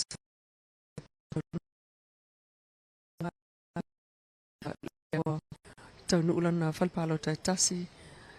falpalota numera lua sanganga tasi o sola ma keneti sio HRPP Faasaleleaga sufitu o sa maina kirisome o le fase valu sfuluono na kasil fale falpaloka i sanganga tasi lea ua tau nuu fale ata fa ele tau nuu lava i sana falpalota ai tolu ana suian tau wa mai alevena ale o le fas mapu ta faingata toi lolo le sap ma pepe Christian Fruen o le HRPP tato tali ai pea sanganga lua e na le tasi lana falpalota le o tau nuu o Fata Ryan lua HRPP sala fitu ma tupu alii Falealili e lua ia tui foi Lalo sanganga tolu na le tasi foi falpalota le o tau nuu na numero 5 o Sala Paulo Tuala o le fas e lua selau tolu fa sala vai mili le lua e tolu ono o Tuala a him e lua selau iwa fa o le HRPP ke le ale mawalunga o palota le HRPP mai i le falpalota numero 5 le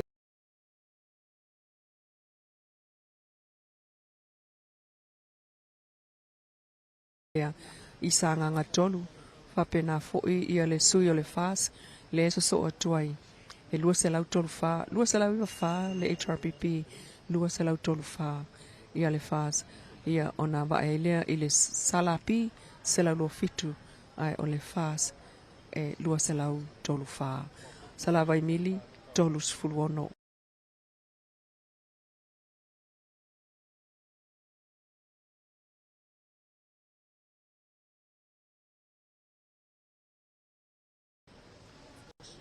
sam bari salapi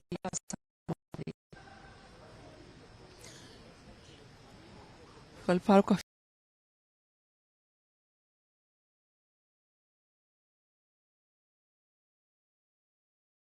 fia vai maunga kasi lang Falfalupo. Falfalupo talua.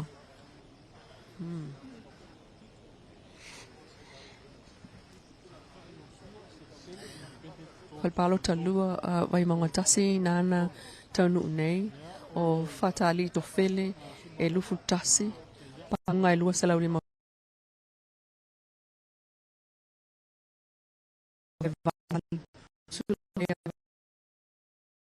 Falfalupo Faleata tasi o Falfalupo numero fale o taunu o Faleata tasi lua fa fai ia tamali fo ia po matain tau va mai ai o le HRPP lua fitu valu faumuina o papo o manuleleua paleta sala fitu sulua il Falfalupo fa manuleleua sani la meta tol sutasi Falfalupo fa Faleata tasi to manga une e lua sfulman lua fitu valu mo faumuina o papo ia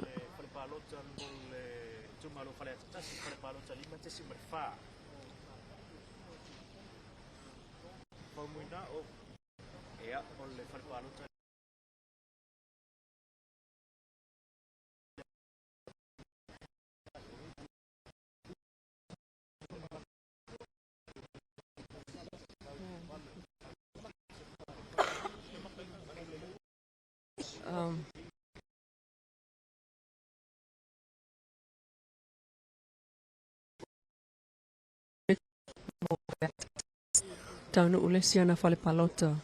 lua fa le to fa ia ina va mai taunu Falfalupo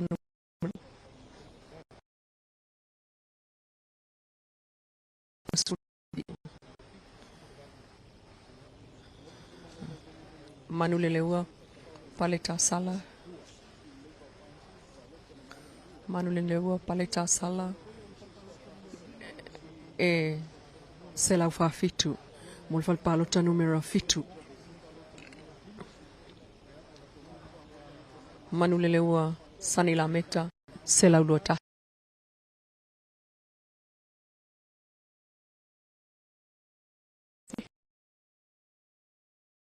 fitu e lufu lima Fuimon o papo fa popo ano le JPP fas fulu sulfa lua fitu valu lima tasi selau sulvalu selau sefulu manuleleua paleta sala o le fa selau fa lima valu tasi fitu lua selau fa fitu selau sefulu selau sefulu lua manuleleua sani la metal HRPP selau lua tolu lua ono tolu tolu tasi selau lua tasi selau sefulu tasi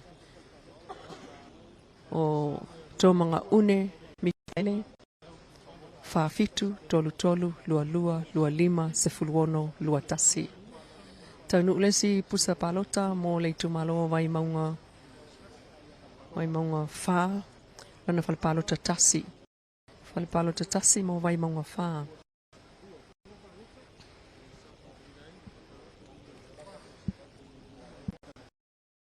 ya o tau mo fai ai tamai ta ia tu i Lalo ia palota vai maunga fa lena tanu i le taimile nei o le sape e tanu i le sapalo numero o iai lungai o le salapi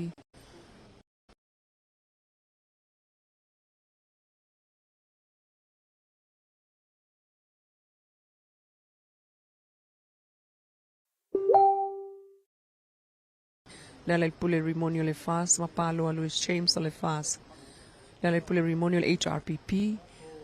mapalo lui so le fas ele se la falpalo tau nu o lo mama au le lei le la lau papa ma pena fo I fale ta fa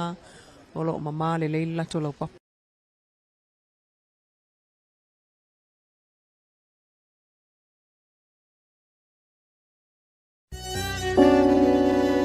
When it comes to making an impact, don't settle for less. Sign Studios has your back. From eye-catching 3D signs to massive billboards, sleek car wraps, By boy Faasaleleaga tusa o lau li tio po le sia I lunga le YouTube channel. Faapena vo I le Facebook page le talo Falfabo. Le TV tolu ma le siufonga le talo Falfabo I lau le tio. E te by boy mai faafongai I le faanga solonga le finga paloto le tusanga. O ba fayo na wina today Faasaleleaga tusa o na de lango malosi ale My Island Realtors a fayo tausa ili so fondua a asa lo le fia fai a si le My Island Realtors e fe so ani ya te oi my boy le YouTube channel ma le Facebook page le talo Falfabo ma le TV tolo e mese o le sifu fonga le talo Falfabo I le fa nga so longa le paloto le tu sanga manuia lau palota.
Fifi lava le nganga tu fa malo atu ma fa talo fa tu le ne fu chim le fe mana tu le lusu ma 2 minuto ti al fitu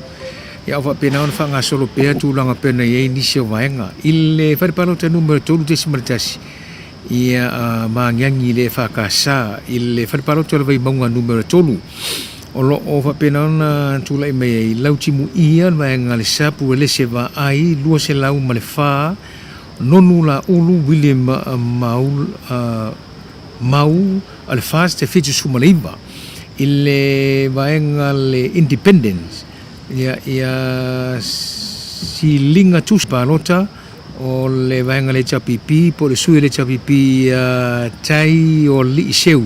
fiti le chapipi fa se fulu ma le fitu ana palota o stasina ia o vaenga ia ile nei fu timi o le fiafi o le isi nei vaenga na vale vai monga tolu le farpalota numero tolu te simale fa leone AOG o lautimu ia vaenga le sape valsu maleiva o le fast ia nonu o le fast e fitu sumartolu ia o le vaenga le independence ia silinga tusa e fa na palota ia male sui le o le chapipi ia tanga seu e chapipi e se lau maleiva ana palota o le falpalota numero tolu na o le isi atatu falpalota lea o le Falealili numero tasi Falealili numero tasi ia o le palota le sui tuto tasi a sia elek le au pepe la tu e fa o toe lupe mau iau tele fa se lima sumaleiva o tui loma tusa la mostele la meko le chapipi e lua ia ma tu manuvao o le sap e tasi ia Falealili tasi lena le sina tatu falpalota ia fa pena ona ye de foi timi o le fiafi le sia tatu falpalota le palauli numero tasi e o le falpalota fasu malvalu te simale lua o fo ilunga metotisi ile sui le chapipi ia fuli pisa munipola o le chapipi se lau lua se ful malevalu ana palota o le alofi le lua ia lii o le independence fitu o mulipola ana rosa ale mulio o le fa se lau ma le fa o le sui ale independence ia o tupai a vala fa savai naya e se fulu ana palota ia mai ia ile fale palota la lea ia palauli numero tasi o le isi atatu farpalota leo Siumu o le farpalota numero lusu ma le lua Siumu le fakasai Siumu ia e pei on au mai o le sui le independence e por sui to tasi fa longo asuao tolu sumartasi na palota o le sui le tapipia faiva ia lau a folasa e se fitu suma le lima na palota o le sui le sui independence o to faiono o mea lofa salmasina to faiono e se fulu ana palota o tu ana si ileota le fa se lau se fulu maleono tu e ki umeni fau olo o le sap e lima ana palota ia o le sina fal palota e pei ona iai ia i le nei foi temi o le fiafi o le unga nei o le whainga palota ia Faasaleleaga numero tolu ia o le sui o le HRPP o namulo ulu papali i leota sami leota e lua se lau tolu se fulu falpalota tolu suma le fa papali i li o lo i pola ta eu ma se pa o le fa se lima se fulu ma le fa ia pe o nisina ia o tātou whalipalota whapena ona iai. Lesi e tātou whalipalota lea e peo na iai o le loto whanga. Whalipalota lus fumalelima. Ia e pei ona iai o le sui o le sap le tamaita e fia me Naomi mata awhai tolu fumalelima o fiaola i o sua lole o le fase se lau iwa se fulu ma le valu o le sui o le fase o fui ma poao e a birth anisemo o le fase e se fulu ma le fitu wana palota o le waengala na mai loto whanga le aingo le tai whale palota suma le fitu e pei ona au maia au apa au muripola o le fase se lau suma le tasi le a taua Terry Pransui tu to tasi e 5 o le vaa Samoa James utuwa Independence tu to tasi e 3 sui le chapipi muripola le a taua le sa laki o le chapipi e 3 suma le fitu ma se ulu i loa tongia sui e tu to tasi e tasi o tupua e na o le iwa ana palota o lo o maitawina i lunga o le tātou i unga o le isi a tātou whalipalota lea o le ainga i le tai whalipalota numero se fulu marifitu e pe ona iai o le sui le fasta au apa au muripola e fase fulu o le whalipalota le sumar fitu le a tau o le sa Independence fase sumar fitu o le vaa Independence tolu muripola le a tau le sa le tapipi e 5 sumar fa marisuito to tasi a se ulu i loa tongia e tasi lana palota o le tātou whalipalota o le sanganga lua o sui o le fata Ryan Schuster o le se lua se lau tolu sumar tolu o le whalipalota numero se fulu lea o mawala i vao se iuli pepe se iuli le tapipi se lau fitu sfuma le fitu o le sui o le sap maulolo ta vita o le sap sfuma le 5 ma tupu o lii o sui tuto tasi e lua e lai palota sini ai fata Ryan ile tātou whalipalota lea o le sanganga numero lua o le isia tātou whalipalota vai maunga numero tolu whalipalota numero tolu te smaliwa pa pauta le meto tisi o le sui a le sap lautimu ia fitu suma le valu o le sui a le fas nonu la ulu valu sfuma le ono o le sui Independence po le sui to tasi silinga tusa e valu ma le sui a le tapipi o tai ngali seu e a le tapipi se lau ono se fulu ana palota le sile na tātou whaiunga o le si whaiunga leu tonu mai wa lama lau whaafonga o le Falfalupo Falealili numero 2 Falfalupo lua se fulu ma le wha o sui o le ale bea o le sap o alai sap o le SUP ala o palota na maua i le Falfalupo le lusu ma le wha lu e le aise palota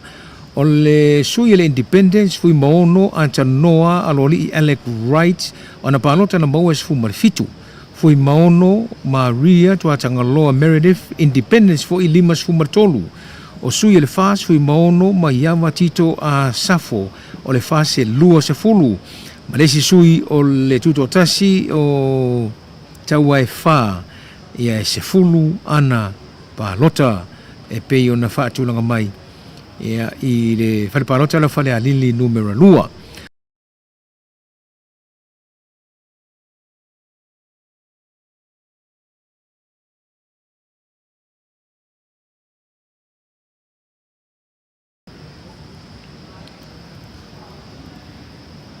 ia o le falpalota le Lefaga and Faleaseela falpalota se fulu malaiva pe ona mai tawina masina lupe le atua vao o le fase tolu su male valu masina lupe tu sipa le tu tasi e tasi sua taniel sua o le sape tolu o le sui le tapipi o sua fainga matalii o le tapipi e lua se fulu ia ma le sui o le sap ia tusa nilili fai au ia tusa ni le fai au ia o ana balota na maua e se fulu ana balota o vaengalanga le fanga ma Faleaseela i le falpalota numero 5 i sa vai auta ile e fakasa le sia tātou vaenga lea o le aingo le tai pela ona wina tuai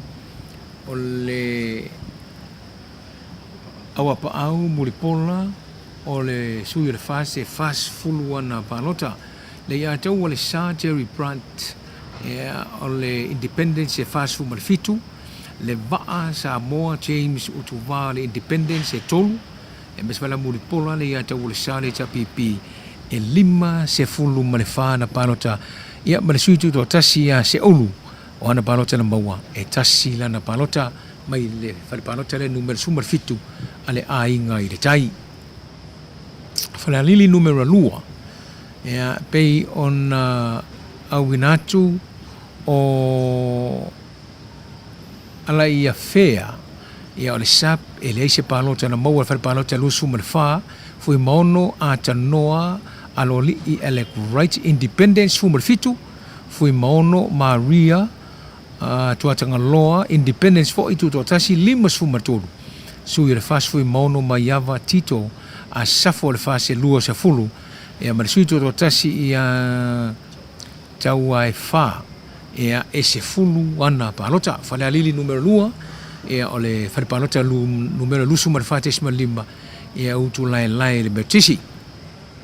o le tatu falpalota Aleipata Itupa i Lalo o le falpalota numero 2 ma le valu a maile katoliko o le sui o le HPP ia fanga e sealii o le HPP e sfuma le lua na palota na maua sui le sap fale mavaenga titi mai tafua e ono sfulu na palota o taiao matavai tautunu o le HPP e lu sfuma le tolu ia mese lao le sui o le fas ia vautongo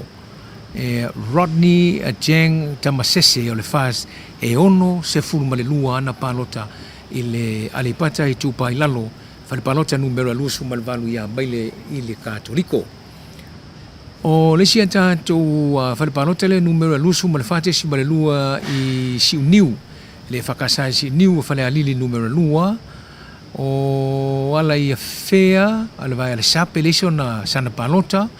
o fui maono Antanoa independence e 5 fui maono Maria sui independence fo ise lau malfa fui maono maiava tito le sui le fas fu marfitu ia mese foi la ia tau e fa o le independence e se furu male lua ana palota Anoamaa numero 2 fale palota tolu su martase se marfitu lua tua nuu le fakasa o le sui le chapipi la uofofo no toe o le chapipi se lau 5 se fulu ana palota o le iu ia Ioane la mostele sio o le fase luas fu maleono o teiatu po teiatu asi o le sap e 5 na palota ia ma le sui le fase ato mata Nora Leota lua se fulu maleiva ana palota fal palota la le tolu su martasi ia ina ino to anu le fakasa Anoamaa lua le sia tatou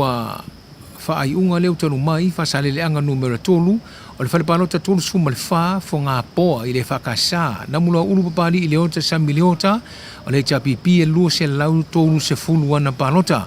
o papali i li o lo i pola ta e umasapa o le fast e 5 se fulu ma le fa falpalota la le numero tolu suma le fa i nai fo ngā poa i le mauta le fakasa Faasaleleaga numero 3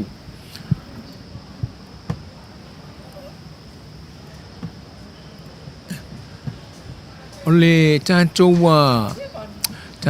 whalepalota le Falealupo o le whalepalota Faasaleleaga Falealupo uta i le whakasā a e autina le avai le tapipi e Faasaleleaga o Safata e te uati sulu tolu o le Faasaleleaga o tui maseve poto o le vaenga le Faasaleleaga na palota Falealupo e le whalepalota Faasaleleaga mai maunga numero tolu, whalepalota numero tolu i papauta i le vaenga le meritisi o le sui le sab lau timu ia, fitu suma le valu, sui le fas, nonu la ulu, valu suma le ono o si linga tusa le sui o le sui tuto tasi e valu ia ma le sui le tapipi ia tai oa li seu o le se lau ono se fulu ana palota vai monga numero tolu na palauli numero tasi fale palota fas fu male valu o le sui le tapipi a fuli pisa mulipola se lau luos fu male valu o le sui le tuto tasi le alofi le ulua ia lii fitu ana palota mulipola ana rosa ale mulio o fas se lau male fa tu pai ia avala fa se va inaya o le tuto tasi e se fulu ana palota o le tu avina tule tātou whalepalota le whanga wa Faleaseela i le whalepalota numero sfumalaiva ia i matau tuta lea i le nofanga le whakasā masina lupe le atua vao o le whase lau lua sfumaritasi makesi lea o le sui o le independence ia masina lupe tu sipa e ono ana palota sua tanielu sua o le sape sfumalavalu o sua whainga e matali i o le tapipi e whasu martolu ia mesela ia tusa li whaiau o le sap ia tusani ia o le sap e tolu se fulu ma le lima ana palota le whanga ma Faleaseela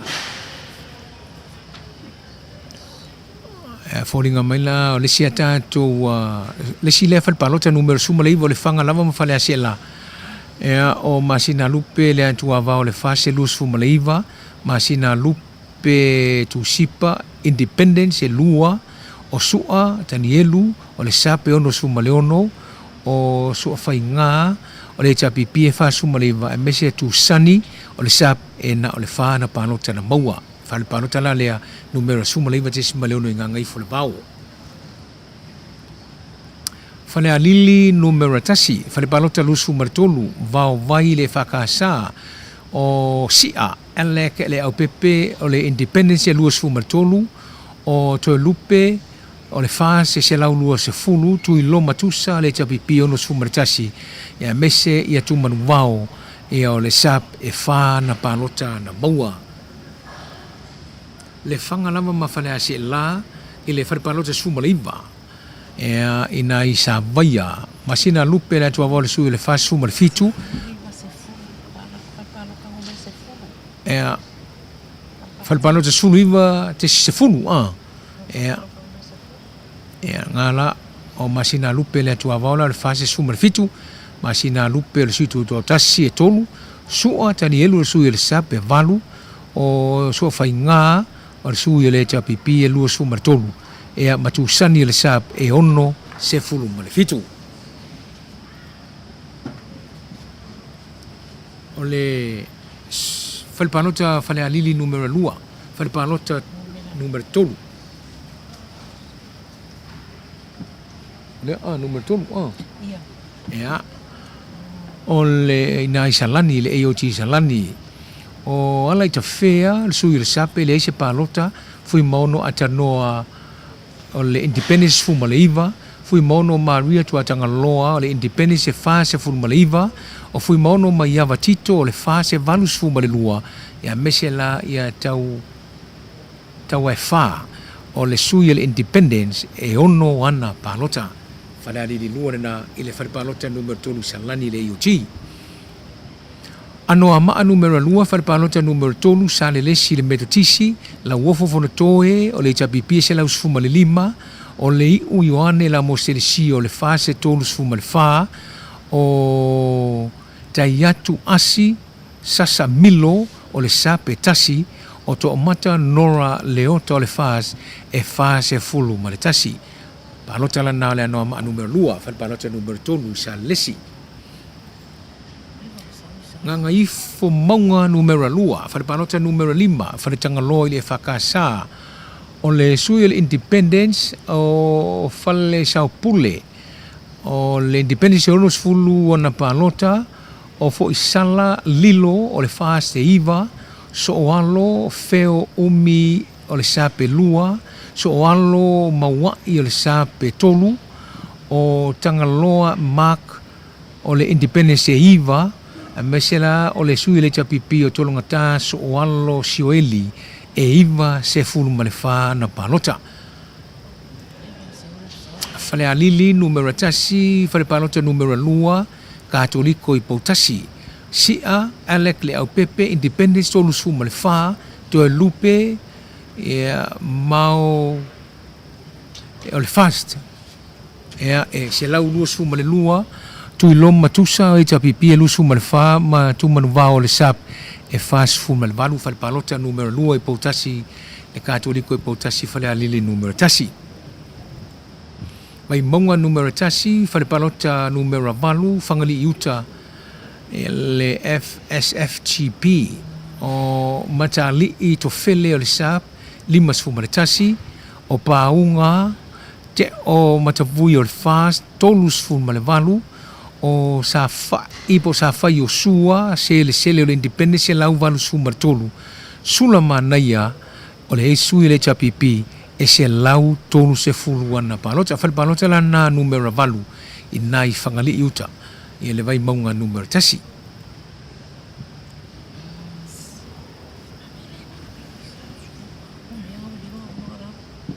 Ia, o nisi na o tātou Falepalota ia po tātou whaiunga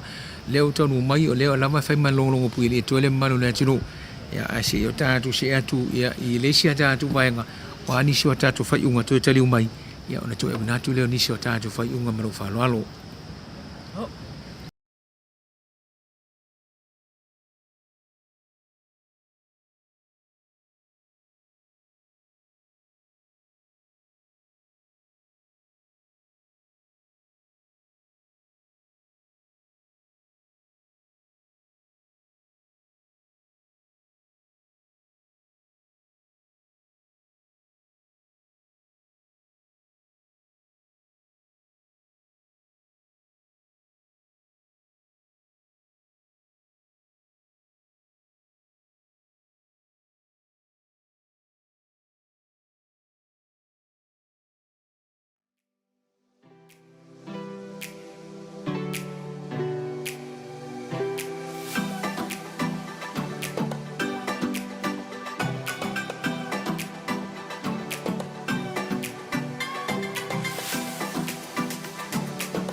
Ya, ito e whaatalofa atu mamandu na tunu pe ona mai mo mai lunga le tātou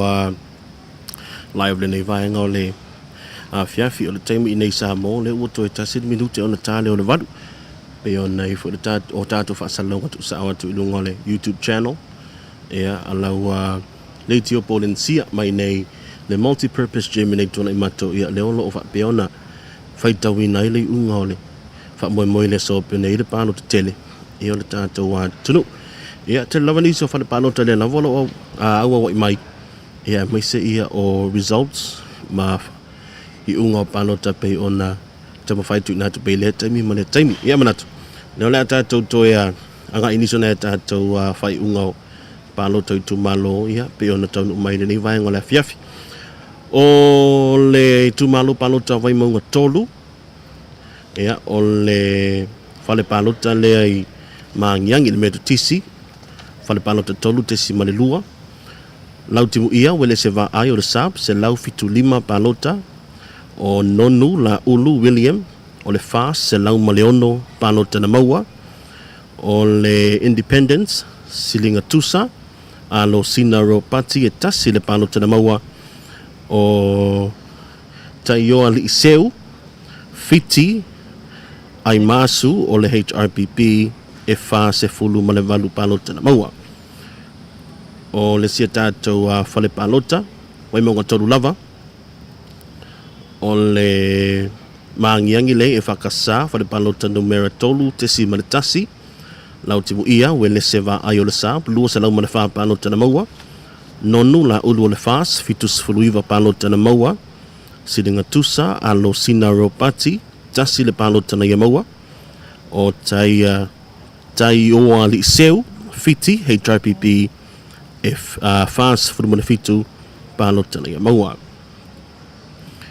o fa pen fanga so mai lava ia ne tātou fale palota pe ona le nei vanga la fiafi vai maunga tolu o le fale palota le leone le AOG lau timu ia we le seva ai o le sap malus fruiva palota na maua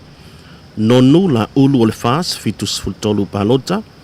silinga tusa o le independence fa palota na maua taioa ali seu fiti o le HRPP se lau maleiva palota na maua. Le sia tātou i tu malo palota Falealili numero tasi o le fale palota le piu le whakasa numero lua sumara tolu tesi maleiva o sia alek le au pepe o le independence fa palota na maua. Toe lupe pomuli nuku o ne semo le fast limas fuluiva palota na maua tui loma tusa lan selota la meko le HRPP lua palota na maua tu manuvao fui o le sap tasi le palota na maua le sia tātou fale palota lea fale ali tasi lava o le fale palota le sapunawa le whakasa lua sumaratonu tesi ma le valu sia Alec la tu independent lua palota na maua Te lupe, pau muli nuku o le semo, le fast, fitus fultasi palota, tui loma tusa, HRPP, se lau fast fultolu palota, ya ma tu manuvao, pua lele fui o le sap e lima palota na maua. Fale palota le nai sapunawa, le whakasa Falealili numera tasi. O fale ante tasi i le fale palota vai moso le meto tisi limba tesi malelua faumuina o papo o eti o le HRPP se fulu mana fa palota na maua manu le leua to vale o le fast valu sumara tasi palota manu le leua sani la meta o HRPP lua se lau onos fultolu palota na maua o le independence to maa ngawa une kole ko lio une e tolu se fulu ma tolu palota na maua fale palota na fale ante tasi i le meto tisi i vai moso fale tasi lava o le e whakasa le i vai moso fale palota lima tesi ma tasi faumuina o papo o eti HRPP fast fulu palota manu le leua talitau to vale o le fa se lau fa lima palota manu le leua sani la meta HRPP se lau luas tolu palota to maa ngauaune o le independence e fa se fulu malefitu ana palota. Fale palota na nai vai moso le e whakasa mo fale atatasi. O le tumalo palota sa le ngalua o le fale palota le fast food fitu tasi maratolu o le meto tisi sangone. O le lua sangato ka rene o le fast ivos futolu palota o mai e famuina wa lesi fale fa silva o le HRPP se fudu mana 5 palota olo fono ti fiti a foa va ai o le sap e 5 se fulu fitu palota na ia maua. O sarenga lua lava o le fale palota le fonga i savai i le metutisi o le fale palota fast food fitu tesi malelua. Le lua sangato ka rene fast food tasi palota na ia maua le fast mai e famuina wa lesi fale fast silva o le HRPP se fulu malelua palota olo fono ti fiti a foa ai o le sab se lau se fulu valu palota na ia maua. O le fale palota na me tisi fonga i savai mo le tu malo palota sa lenga numera lua. Ia, o lo whapeona, mau mai piani sene tātou i unga o palota pe o le neva ngala fiafi o loto whanga o le fale palota le e whakasai vavau fale palota luas fu 5 tesi ma le tolu fia me na o mimata afa o le sab 5 fu tolu palota o fia ola yo sua lole o le fast valu palota na ia maua fui ma poao tali ilangi Beth Onesemo o le fast se lau iwa se fulu palota na ia maua fale palota na ia vavau e whakasa mo loto whanga. Loto whanga lava, ile e whakasai loto whanga, o le whalipalota luas fulima tesi ma le lua. Fia me, na o mimata afa, tolu se lau onos fuluono palota. Fia ola, Yosua lole, o le fast valu palota, fui ma poao, tali ilangi Beth Onesemo, o le fast, lua se fuluiva palota na ia maua. O loto whanga lava, le se tatu whare palota lea ma loto whanga, mai le e whakasai matautu, luas fulima te si maratasi. Fia mea na o mi mata afa, sap, tolus fulima palota,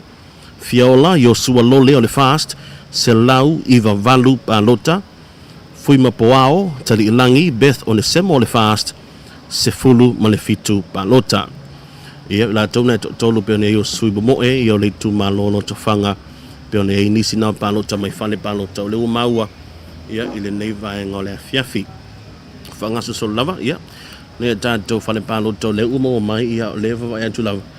ne lava ngā solo mai ia le au whainga ruenga o le tātou ofisa komiso whainga palota ia mai se ia o le matanga ruenga o leo le lava hei la umai lava pusa palota longa winga ia ele taitai si tātou afiafi ia vaenga pi o ne ia le whaitawina ia o palota ia wao le fiafi le lope au le tulava le va veao ana nei le taiao ia tanto talia le i unga le alo ia o le tanto whainga palota pene fa mo ne fiafi mana sin tato malo longa pupu to li mai wina tu disine tanto fa ai unga pe ona ia o le tanto whainga palota o le tanto fasalonga tu sa tu nei le multi purpose gym to nei manto mai fa longa o le My Island Realtors.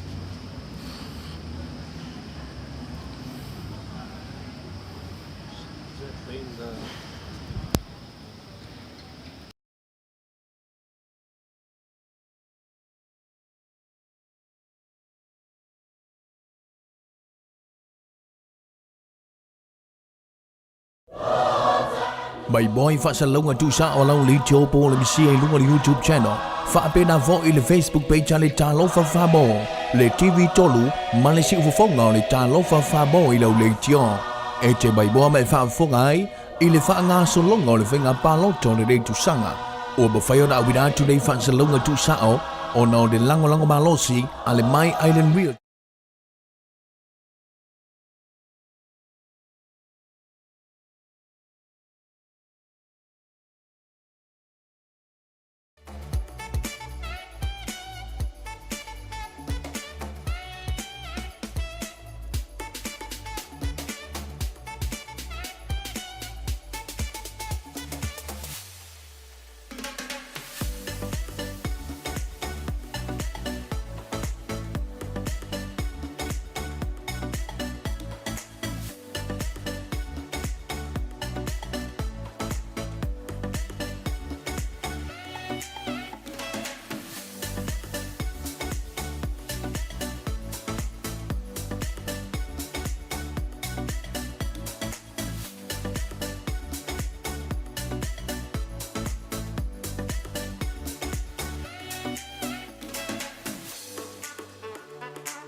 Te whaatalo whātu le marona tunu mai mo mai le nei vaenga o le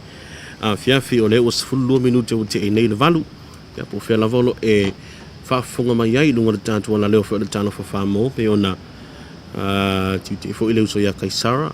Ia lo whapea na tu ina tua ia tātua whaasalonga tu sao mai nei tuana i mato. O nisia tātua whale pālota leo tānu mai o le vai maunga tolu. Te loa ia te taimi ona tu ina whale i lunga o le apia fōlinga le vaenga office o le office o komisa whainga pālota. Ia ai pe o le unga leo leo tānu mai i ngā tustusia. O le whale pālota numero se fulu la i vai maunga tolu. O lautimu ia Welese va ai pālota na ia maua e iwa se fulu.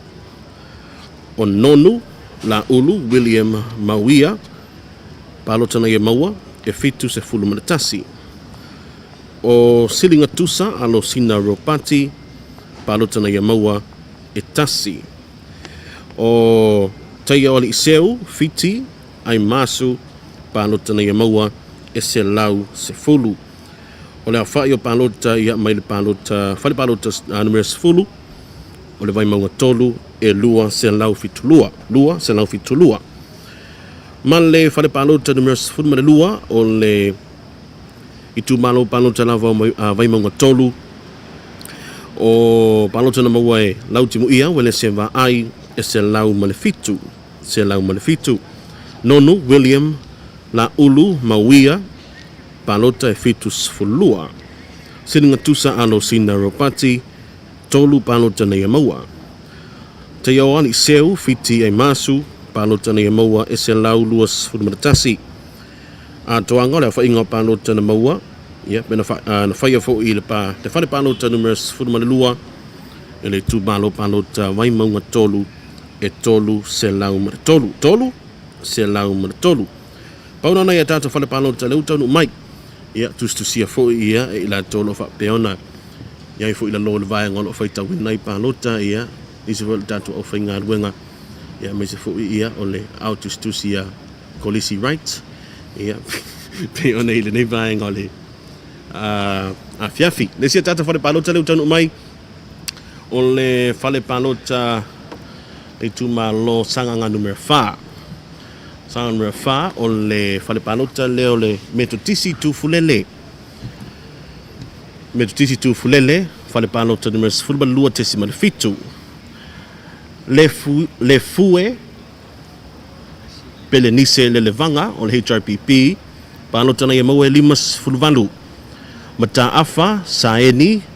le atupue o le sab o pālota na ia maua e lua se lau fitus fulu. Pātea tui sa tasi o le independence, sui tutu tasi luas fulu pālota na ia maua.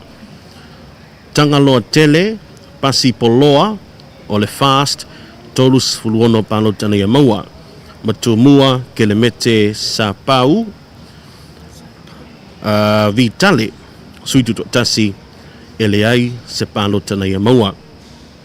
Sa nga whārina i le whale pālota metutisi tufulele. Le se tata whale pālota le nei, Safata lua, i le metutisi fusi. O le whale pālota luas futasi tesi ma le tolu. Lau matia manu,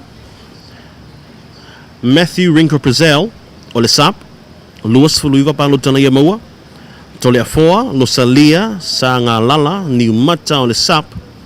5 pālota na ia maua. Tuia, pua, fua tongi le toa, HRPP. Tuia, pua, fua tongi le toa, po le toa, HRPP, se lau fast food wha pālota na ia maua. Matupai, Saimasi John Mathis. O le fast e se lau tolus futasi.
O bea ia o Pea yo ke fia mga opa o wengi sa anga ro filing kuai mai ya. ile whafonga mai o le tunu le lavolo o tautu tilo o lo whapea lavona awa wai mai au ina mai o pusa palota mai fale palota ia SSA i tu malo ia pe o nei lava ia ngā ruenga lo tamwhai ile tātou le tio Polynesia nei ia mese fo i lātou uma ia lo ngafa mga ruenga le nei fo i vaenga le afiafi le was fluiva minute o te ai nei ia le valu le sia tātou fale palota le nei taudu mai o Palauli numero tasi o le fale palota lea i le e whakasai lua fast food valu tesi ma le 5 o fuli pisa muripola o le HRPP palota na ia maues fulu ma le 7 o le alofi ngā lii ngafo suituto tasi o palota na ia maue luas fulu ma le 7 Mulipola, Ana Rosa, Molioo, o le fast, 5 fuluono palota na ia maua, o tupai, Faasaleleaga, suituto tasi, e tolus fulumaratolu palota na ia maua. Fale palota le nai salai lua le whakasa mo le tu malo palota o Palauli numero tasi. Le sia tanto fale palota le nei tadu mai, le tu malo vai mongo tasi, o le fale palota le kantoliko le tongo tasi tesi ma le faa. O Faataalii to fele milo vale moke o le sap fast fulima palota na ia maua o paunga tala le lei paunga o le fast se lau se fulu maritasi palota na ia maua sa fai o sua selesele suituto tasi se fulu marifa palota na ia maua sula manaya ta wili ili tui vasa o le HRPP se lau ono se fulu marifa palota na ia maua o palota na bena mau mai i le fare palota le kantoliko le tongo a le tumalo vai mangatasi le sia tātou fare palota le nei vo mo vai mangatasi lava o le whakasai le tongo Faataalii to fele milo vale o le sab fitu palota paunga tala le lei paunga o le fast se lau fitus fulua palota na ia maua sa fai yo sua selesele suituto tasi se fulu maletolu palota sula manaya tawil ili tuivasa HRPP se lau lua se fulu maleiva palota na ia maua palota na pia mo mai le fare palota le whakasai le tongo mo le ituma lo vai mangatasi ea nisi nau na e tātou fale palota leo taunu mai e alwa vaimal tutilo e o lea lava e whatatali ia le tātou ofisa komisa whainga palota le telefone nisi o ne e tātou fale palota taunu mai le sia tātou whai ungare nei mo Palauli lua o le fale palota le metutisi ngata i vai fale palota numero fast fuluiva tesi maritasi whaole tane fiu tuwala o le siutu tasi palota na ia maua tolus fulmarevalu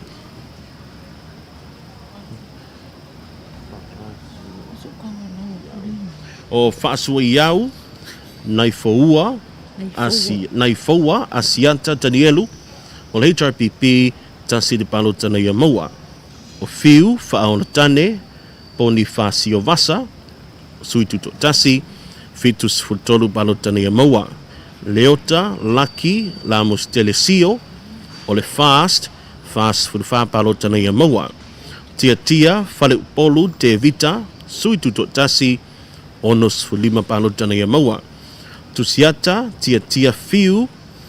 kalapu o le SUP ele ai se palota na ia maua ngata i vai le matisi mo le fale palota le na Palauli numero lua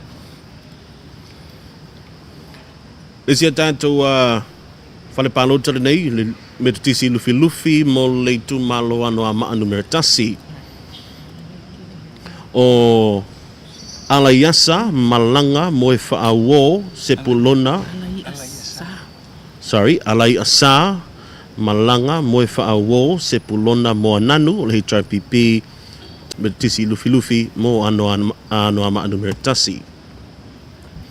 te modid fa malo malu le tunu lavo lo no tapua ile ngata Samonei awa tunu mamao ia tam fai pe ngaluenga ile ngata ia le tatu le tio Polynesia ia lo fisa komisio fainga pa lota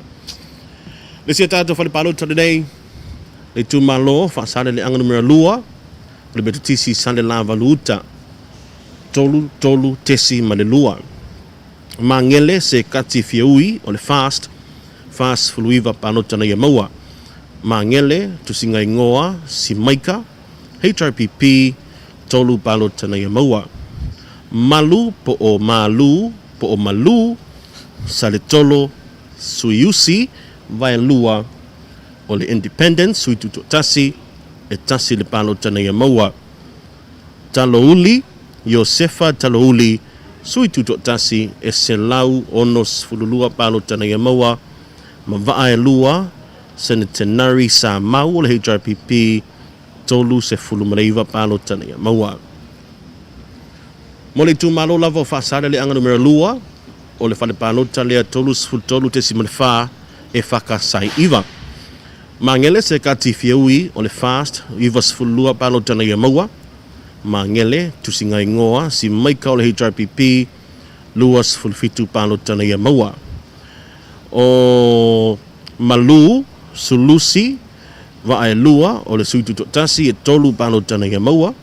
talouli Yosefa talouli suitu tasi fa palota na yamaua ma vae lua centenary sa mau o le HRPP fitus fulfitu palota na yamaua le sia tatu fale palota lea mai le tu malo lava Faasaleleaga numero 2 mai le whakasai sale lava lutai mangele se kati fiui o le fast fitus fuluiva palota na yamaua mangele tusinga ingoa si maika o le HRPP 5 palota na yamaua malu sale tolo vae lua independence tasi le palota na yamaua talouli Yosefa talouli independence fitus fulvalu palota na yamaua vae lua centenary sama o le HRPP 5 palota na yamaua fale palota dena e whakasai sa le lavalutai o le tumalo palota o Faasaleleaga numero 2 whaangasusola peana e tātou o i unga o palota nei o lo whapeona tuina mai e le official komisio whainga palota e o wala vadon fasilifia malo le hatunu e toli mai staibi o luma tātou whaasalonga tukusao te moded whaafatai e le tātou vaianga le My Island Realtors e wala tuina mai fwoi o le tau au mwhaiona whaasalau tuina sa o tuaia tātou i unga o whainga palota i nei le multi-purpose gym i tona i mato Mai boy Faasalonga tusa o lau li tio po le misia i lunga le YouTube channel. Whaapena vo i le Facebook page le talofa fabo. Le TV tolu ma le siufonga o le talofa fabo i lau le tio. E te mai boa mai whaafonga ai i le whaanga solonga o le whenga paloto le rei tusanga. O ba whaiona awira tu nei Faasalonga tusa o na o le lango malosi a le My Island Realtors a whaio tausa ili sau whanua a asa u long le fia whai a siansi le My Island Realtors e wheso soani ia te oe mai moi le YouTube channel ma le Facebook page a le talofa whabo ma le TV tolu e maise o le sifu fonga o le talofa whabo i le whaanga solonga o le paloto le reitu sanga manuia lau palota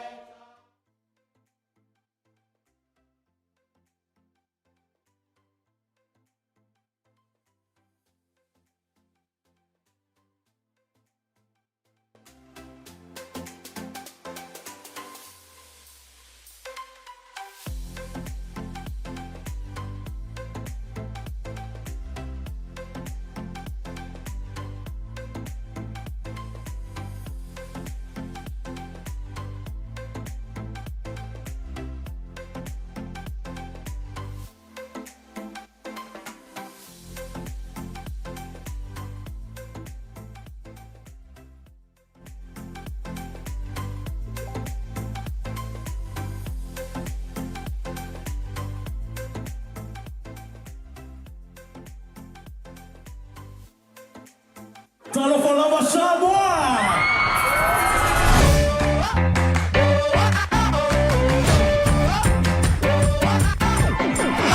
I wanna marry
By boy Faasaleleaga tusa o lau li tio po le misi ai lunga le YouTube channel. Faapena vo i le Facebook page le Talo Falfalupo, le TV tolu ma le siufonga le Talo Falfalupo i lau le tio. E te by boy mai faafonga ai i le faangaso longa le whenga paloto le rei tusanga. O ba whaiona awira tu nei Faasaleleaga tusa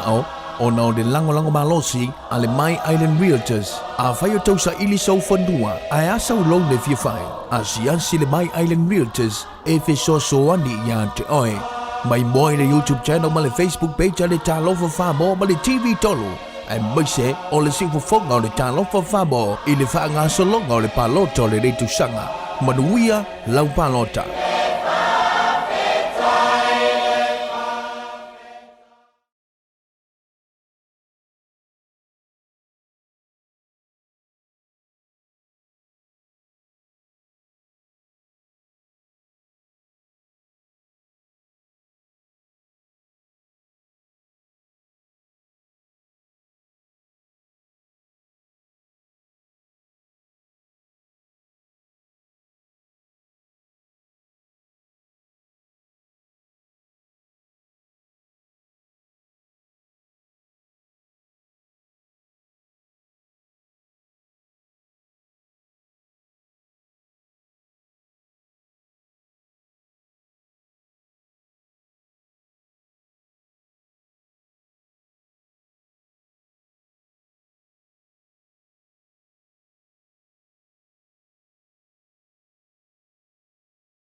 Ia te whatalofa atu le marula tunu whafungaanga ia de nei vaenga le po o le ua te luas furu minuti ona tāne o le iwa i nei Samoa whasalonga tu sa awala o le tio Polynesia ia mai nei le multi-purpose gym ia i tōna i matu o le olo whapeona whaangaso o ai le whaita wina ia o i unga o palota mai whale palota ese o i tū malo palota ese peona ia i le palota tēlo le atunu ia le nei tausanga luafe luas furu mana lima e nisi o i unga le utonu mai ia nai whale palota fōi ia le whapeona whaangaso solo tuene e tātou por kalaimero nei fōi vaenga o po o le tūmalo palota Faasaleleaga numero tasi o le whale palota le i tafuatai le e whakasā tolus fulua tesi matatasi o le atinganga lawina i inga o le fast limas fultolu palota na yamaua o matamua vasati o le sap e se fulu manelua palota na yamaua o pipi pauli te vita sinapati o le HRPP se lau manelua palota na yamaua o Siumu nuu fai mata sua o le fast e lima se fulu maleono palota na yamaua o Faasaleleaga numero tasi na lesi fale palota lava mo Faasaleleaga numero tasi o le AOG maota tolus fulua tesi manelua le atinganga la wina i inga o le fast se lau se fulu malefitu palota na yamaua matamua Siumu vasati o le sap tolus fulu palota na yamaua pipi pauli tariu sinapati HRPP onos fultasi palota na yamaua Siumu fai mata sua o le fast tolus fulima palota na yamaua o le tumalo palota palauli numero lua o le fale palota lea i le asofitu i sili fast fluiva tesi malefitu o faole tane iona pa o le suitu tasi se lau fitu se fulu malefitu palota o Faasua iau nai foua tanielu o le HRPP e lua palota na yamaua o fiu faaola tane vasa o le suitu tasi limas fulua palota na yamaua leota laki sio o le fast lua palota na yamaua tia Falfalupo te vita suitu tasi le palota na yamaua matui sata tia fiu o le sap tasi le palota na yamaua o le fale palota na o le asfitu o le kalesia mamona ina i sili le sia tātou a fale palota mo palauli numero lua o le metutisi sili fale palota le numero fast fuluiva tesi maleono faona tane fiu tuala Independence po le sui tuto tasi iwa se furfa palota na maua Faasua Yau nai foua Tanielu HRPP lua palota na maua Fiu faaole tane poni fasio vasa lua se lau se furu mane lua palota o le sui tuto tasi Leota laki lamos telesio fast se furu mane tolu palota tia Falfalupo te vita sui tuto tasi lua palota ya ma tuisata tia fiu kalapu o le sab e lua palota na maua palauri numero lua fale palota me tisi sili mo palauri lava numero lua le fakasai papa o le fale palota le numero fas ruiva tesi mane lima faole tane fiu tuala suitu tasi lima se furufa palota Faasua Yau nai foua Tanielu HRPP lima palota na maua Fiu faaole tane poni fasio vasa suitu tasi fas furuiva palota na maua Leota laki la mustelesio o le fast limas furua palota na maua tia Falfalupo te vita suitu tasi e tolu palota na maua ya matuisata tia fiu kalapu o le sap e valu palota na maua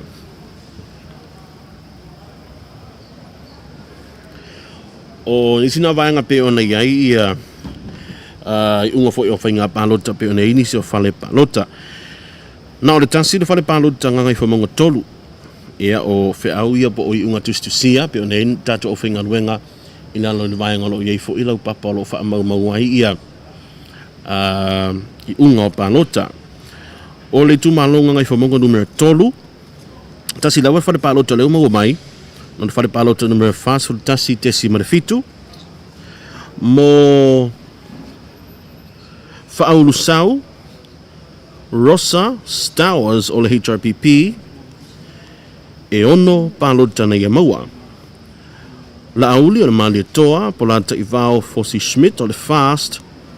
e se lau ono sfurvalu palota na maua o le awhainga o palota faita wina faa ngaina o le fale palota fast full tastesi benefitu o Gagaifomauga numero tolu e se lau fitu se fulu malefa se lau fitu se fulu malefa ia pauna o le fale palota le utonu mai mo Gagaifomauga numero tolu ia wale faita wina ia nei fo ivanga le fiafi ia i nei le multi-purpose gym i nei tonu mato tele mai stemi o luma ia oi ia talangona inisni na tata fale palota le fo utonu mai ia o fainga lava de na o tato por kalambi pe na masani le antunu ia le temi lava tonu mai ai unga ia ona lawina tulea ia wa lava no silafia o le tato fale palota le nei e fakasai pua mo le tu malo Faasaleleaga numero 5 o peseta vai fou te vangaena o le HRPP se lau 5 palota vui i inga sione i inga o le fast tolus furvalu palota o vui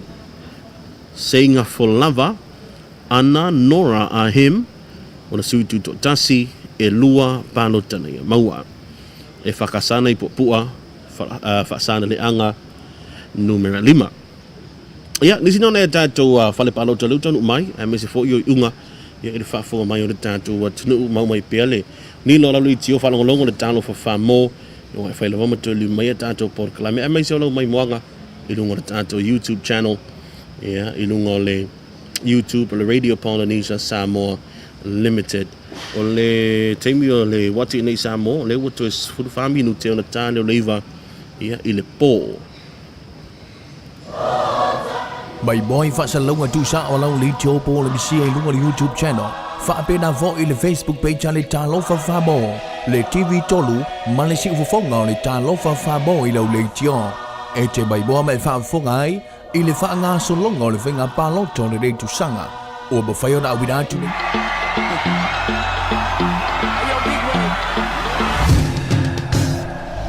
Start my truck, let's all jump in. Here we go together.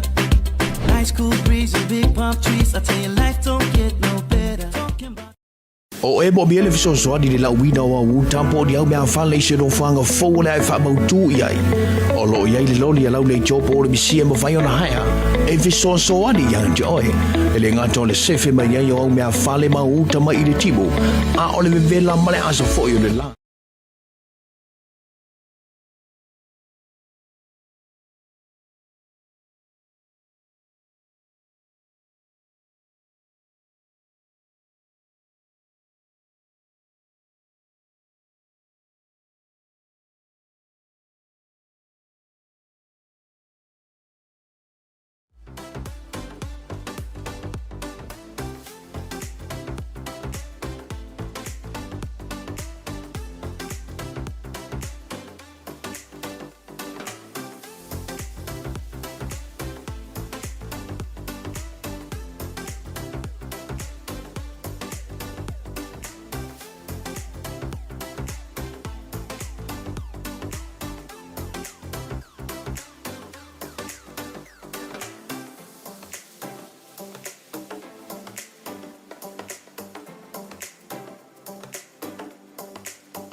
Ia e toi whaatalo watu i le whaafonga mai moa le tātou. Tunu ule ni fo i vaianga o le fiafi o le ua lalata i le iwa le tātou teimi o le tātou wati le ua iai. Ia ai le mwhailawa le tu uai, ia e aona tolo lau pēr nisi o tātou i unga ia wa maea. Ia mo le sirifia le tunu. Tātou saulai i Faasaleleaga tolu, maise le mai moa le tunu. Ia e le ngata i lunga o le Facebook, maise fo le YouTube, ia ma le tātou li tio Polynesia. Faasaleleaga numero tolu, o le Falfalupo le sapali le fakasa puf 1 namula ulu papali le ota sami le ota he pipi fast fulu papali lio o lipola ta e maspau se laus fu malvalu o Faasaleleaga fa o le Falfalupo i le e fakasa sai pipi tala tau li sale tuyoti o le SUP luas fulua tea to ala peato o le fast se lau se fulutolu ia matofa li o foleni HRPP se lau fitus fulfitu. O le sia tātou Falfalupo o le e whakasai sa ai e Faasaleleaga fa tala tau li sale tuyoti o le SUP 5 tea to ala peato o le fast lua se lau 5 sfruiva matofa li o foleni HRPP se fulumalilua. Le sia tātou Falfalupo Faasaleleaga numero fa e whakasai lua i whanga. Tala tau li sale tuyoti o le SUP se lau tulfa, tea to ala peato o le fast 5 sulfa, tofa li o foleni HRPP luas fulmalilua. Liliu mai lisia tātou Falfalupo Faasaleleaga numero fa ina i sapini katoliko i sapini, tala tau li sale tuyoti o le SUP 5 sfruiva, tea to ala peato fast se lau onus fultolu tofa li o foleni HRPP luas fulmarfitu. Ia, leise tātou Falfalupo Faasaleleaga fa lava e whakasa si ufanga. Tala tau li sale tuyoti o le SUP onus fultasi, tea to ala peato o le fast se lau luas fulfitu tofa li o foleni HR. Ia, whaasolo bai lava leo nisi o tātou whaiunga, ia, whaiama tu inatu wa fo ili sirfia le tunu, ia, maise lau mai mo mai le nei fo taimi o le po, ia, ele ngata i Samoan, ia, maise fo ila tolo mai mo mai i tulu mamau, ia, malitua, ia, awane msia whaafonga, tawalo whaafonga i lunga o le tātou tutua ma le tātou unanga, e te maua i le unga, ia, onisi o tātou Falfalupo, ia, male whaamoe moe le so. Se mai i le tātou tu malo Faleata numero tasi, Faleata numero tasi, o le katoliko i le pea. Faumuina o papo sonai o eti HRPP se lau 5. Manu le leua pale tāsala talitau to vale fast ivas fulima. Manu le leua sani la meta HRPP luas fulfitu. Tomaanga ua une o le tuto tasi se fulumalilima. Ya, Faleata na numero tasi nganga i monga numero lua o le Falfalupo e whakasai whangamalu. Ngaluvao mataia vauma ngaluvao HRPP lua. Se wamuli fasi toma o le fast lua se lau tolu lua. Valu mataia na foitoa tala i maruketi o le tuto tasi valu. Leisia tātou Falfalupo Faasaleleaga numero 3 o inai le Falfalupo i tapu ele mauta o le nuu. Namlau ulu pali i leota sami leota HRPP se lau sifulvalu e mpali i lio o lipola te umaspa o le fast valu sifulu ana palota na maua. Ia, a whaanga solo pea, ia, o le ai mai tau atu o le ai to telefoi ia le au whaipalota o leo tau nuu, ia, ma whaatino fo ngā ruenga peo na maserei, ai whaafitai le tātou sponsor, ia, le vaianga o le Mai Island Realtors, mo le langolong sua ia tātou Faasalonga, ia, le ngata i le asolulu le pre-polling, ai whaapena fo i le so. Ia, o le ai tau sa ili lea tupu tau nuu mai nisi a tātou whaiunga, whaapena fo i le tu inatu wa fo i le sirfia le tunu. O le aua maua i nisi o tala, ia, e nisi o vaianga o maea, ia, ai whato a mautinoa lava, ia pe a maea, ia le tātou whaitaunga alo ia, i le nā fo i vai aso o mua. O le tūlanga i pe o ne iai, ia, e le mautinoa le teime uma waisi ilonga uma mai a tātou Falfalupo, ia, i mai tūmalopo o districts, ia, e 5 wa mai tua e 5 tas, e le o whaiela se palota, li si tūmalo, le ua mautinoa le no fōle tūmalo Faleata lua. Se wanga nā lai tūmalo e 5 ia o whaasolo mai a tātou pusa palota, ia ma whapena ona whaitau, ia ma whaamawina i lunga o tātou lau papa. E mole atu whaafti tele, ia tu sai fu lau mai mo mai ia ile tatu lunga le YouTube mai sur Facebook ia mai se fu lau fa fonga i lunga le tatu le tio le talo fa mo tu sa o to ia tatu fa salonga e ma o tamalawa maratu ia la fa le tatu break ia ona toi lili mai foi le sau se taimi to va tu nisio tatu unga o telu mai le so Mai boy Faasaleleaga tu sa o lau li tio po le misia i lunga le YouTube channel. Whaapena vo i le Facebook page le talo Falfalupo, le TV tolu, ma le siufonga le talo Falfalupo i lau le tio. E te mai boa mai whaafonga ai, i le whaanga solonga o le whenga paloto le rei tu sanga. O ba whaiona awina tu nei Faasaleleaga tu sa o na o le lango malosi a le My Island Realtors a whaio tausa ili sau whanua a e asa u long le fia whai a si le My Island Realtors e fe so ani ia te oe mai moi le YouTube channel ma le Facebook page a le talofa whabo ma le TV tolu ai mai se o le sifu fonga o le talofa whabo i le whaanga solonga o le paloto le reitu sanga manuia lau palota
So jump in, here we go together. Nice cool breeze and big palm trees. I tell you, life don't get no better. Talking about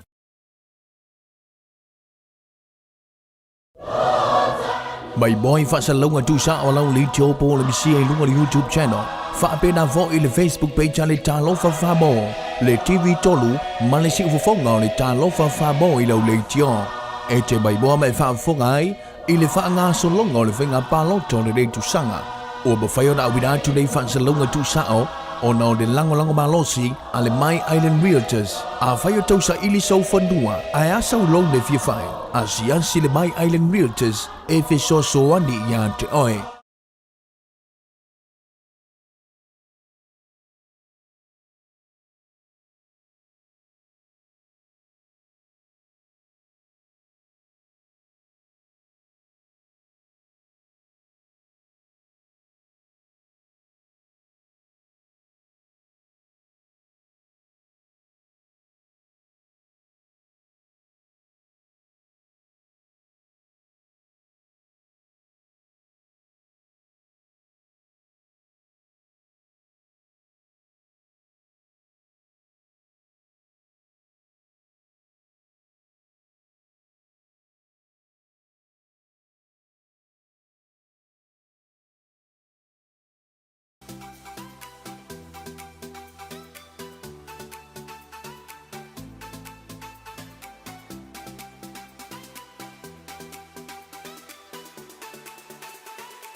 Ya e fefela le nganga to e fafelo ia tung fa talo fa tu Samoa le ne foi chemio le fiafi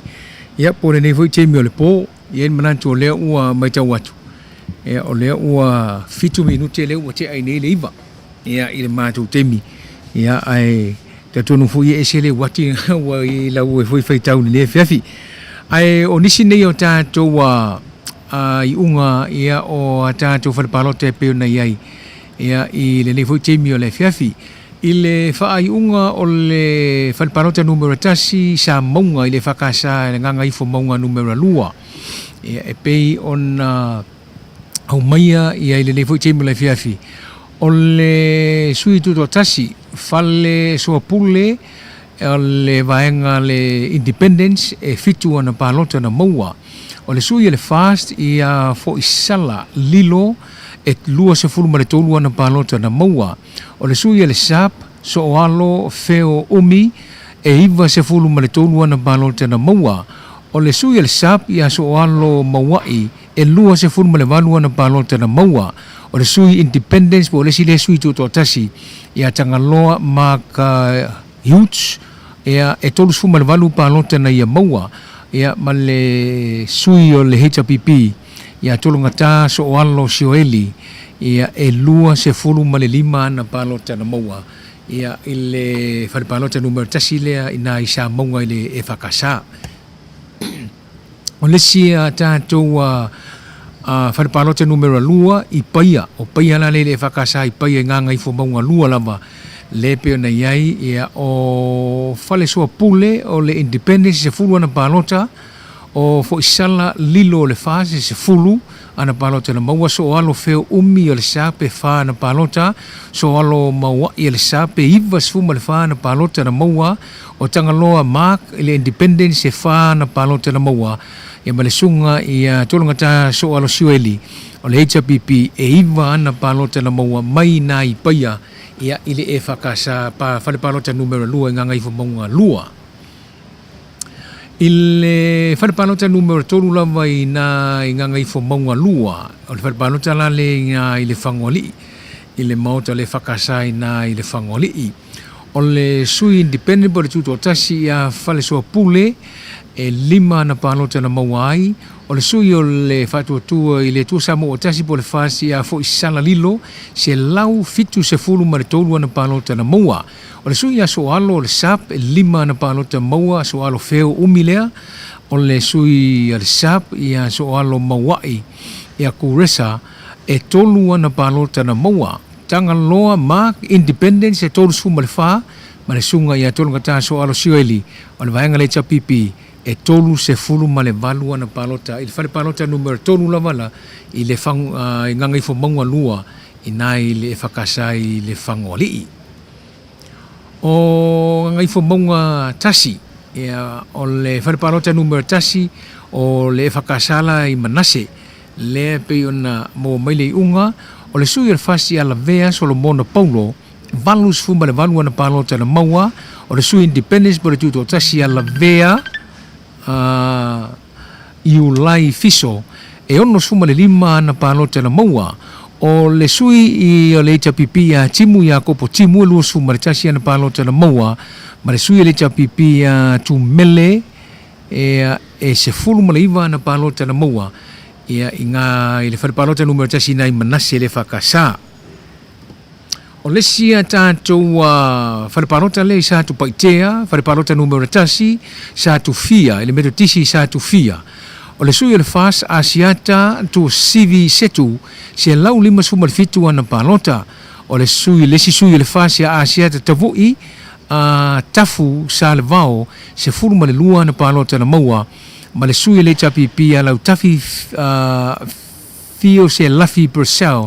valu se fulu ma le 2 na palota na maua ia i sa tu fia le meto tisi whale palota numero tasi sa tu paitea o le sia tātou whale palota le i sa tu paitea lava le whale palota numero 2 i vai ngā le meto tisi i vai ngā o le sui le fast ia asiata tua sivi setu tolu sfuma le valu ana palota na maua asiata tavu i tafu sa le vao o le vaenga lava le fast e lua se lau tolu sfuma le fa na palota na maua lau fiso se lafi per sao le HPP se fulu ma le 2 ana palota na maua e whale palota numero 2 la le i vaenga le mertisi sa tu paitea o le sia tātou whale palota le numero 4 ea i nai le whale palota numero 4 pito nuu uta le maota o le nuu i sa tu paitea lava le sui o le fas asiata tu sivi setu tolu sfuru palota o le sui o le fas asiata tavu i tafu sa le vao o le fas lava ia e fitu sfuru maritolu ana palota na maua ia marisui ale HPP ala utafi se lafi per cell e se lau tolu se fulu ana palota na maua mai le whare palota numero 4 i sa tu paitea uta. Ia, o le sia tātou whare palota numero 5, leaua mai atu ia palauni numero tasi, whare palota numero tasi, palauni tasi, palauni numero mua. Ia, o le whare palota numero mua inai fo i Lalo le whakasa, o le sui le chapipi, fuli, pisa, mulipola, e se furma le iwa na palota na maua, o le sui o le tuto tasi, le alofi, le urua i alii, o le independence lus fuma le valu, o le sui o le fase a mulipola ana rosa ale mulio o se lau ana palota na mawai, ma le sui tuto tasi o tupai a vala, o ana palota tolu se fulu ma le ono na maua i le whare palota numero tasi na i fo i Lalo. O le whare palota numero tolu sa tu paitea,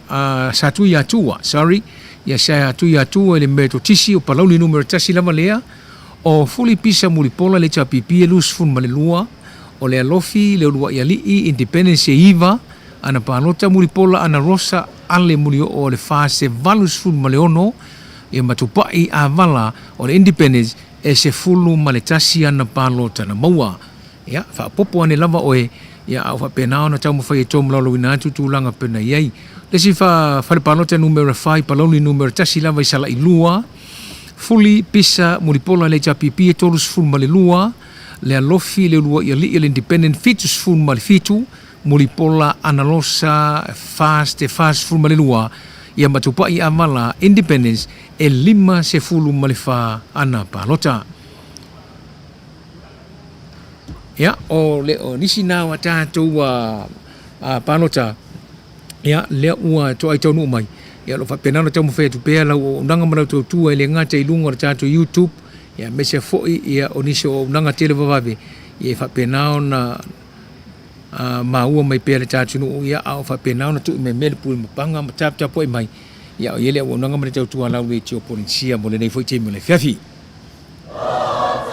Mai boy Faasaleleaga tu sa o lau li tio Polynesia i lunga le YouTube channel. Whaapena vo i le Facebook page le talofa whabo. Le TV tolu ma le siufonga o le talofa whabo i lau le tio.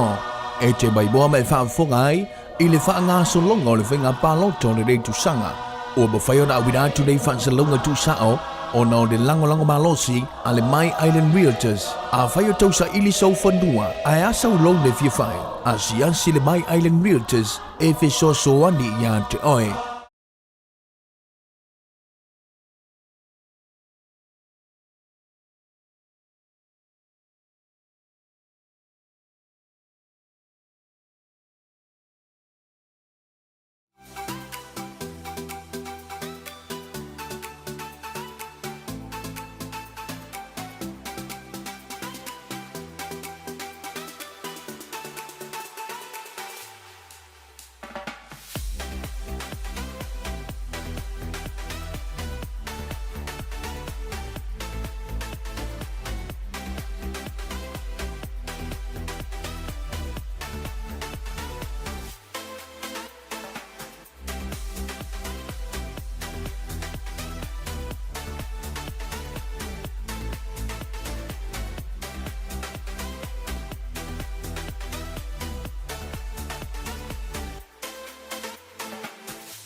Ia fifela vale nganga tue fa talo fa tung fa felo ia tu.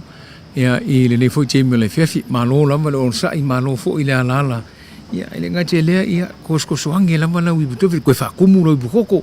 Ia po se kofe fa la le mata. Ia fa pena ona tamu fai pea la le tio Polynesia. Ia me se fo ile ala ante o le TV tolu. Ia wala vale wina tu ni sio tatu fai unga ene I fai unga ia wa tonu mai. Ia o le whalipalota le palauli numero tolu. O le whalipalota numero 5 vai tō muli palauli. E vai tō muli la le kātoliko I vai tō muli. O le sui o le fās Aiolupo tea misa Tony Aiolupo e fās e furu marifitu ana palota na maua o le tuala e talavou matala vea e o le sui le chapipi e se lau ana palota na maua o langa aia le vaenga le sap o ana palota na maua e fitu e le whalipalota la le numero 5 na le palauli numero tolu. O le vai maunga numero tasi whalipalota numero 1 I maunga fia ia I le whakasai maunga fia o whaatalia li to fele le sap e iwa sumarifitu ana palota na maua o paunga toe mata vui ia tala le paunga le fa se lau lua se fulu marifitu ana palota na maua o sa fai bo sa fai o sua se le independence se fulu marifitu ana palota na maua masula ma naia o le HPP e se lau maleono ana palota na maua fa palota numero 1 la le maunga fia le fakasa e le vai maunga numero tasi.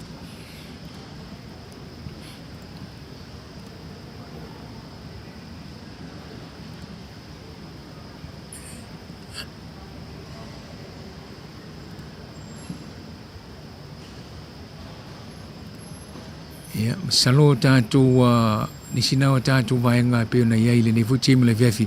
Vai maunga tolu, whalipalota numero 5, matautu tai le whakasā.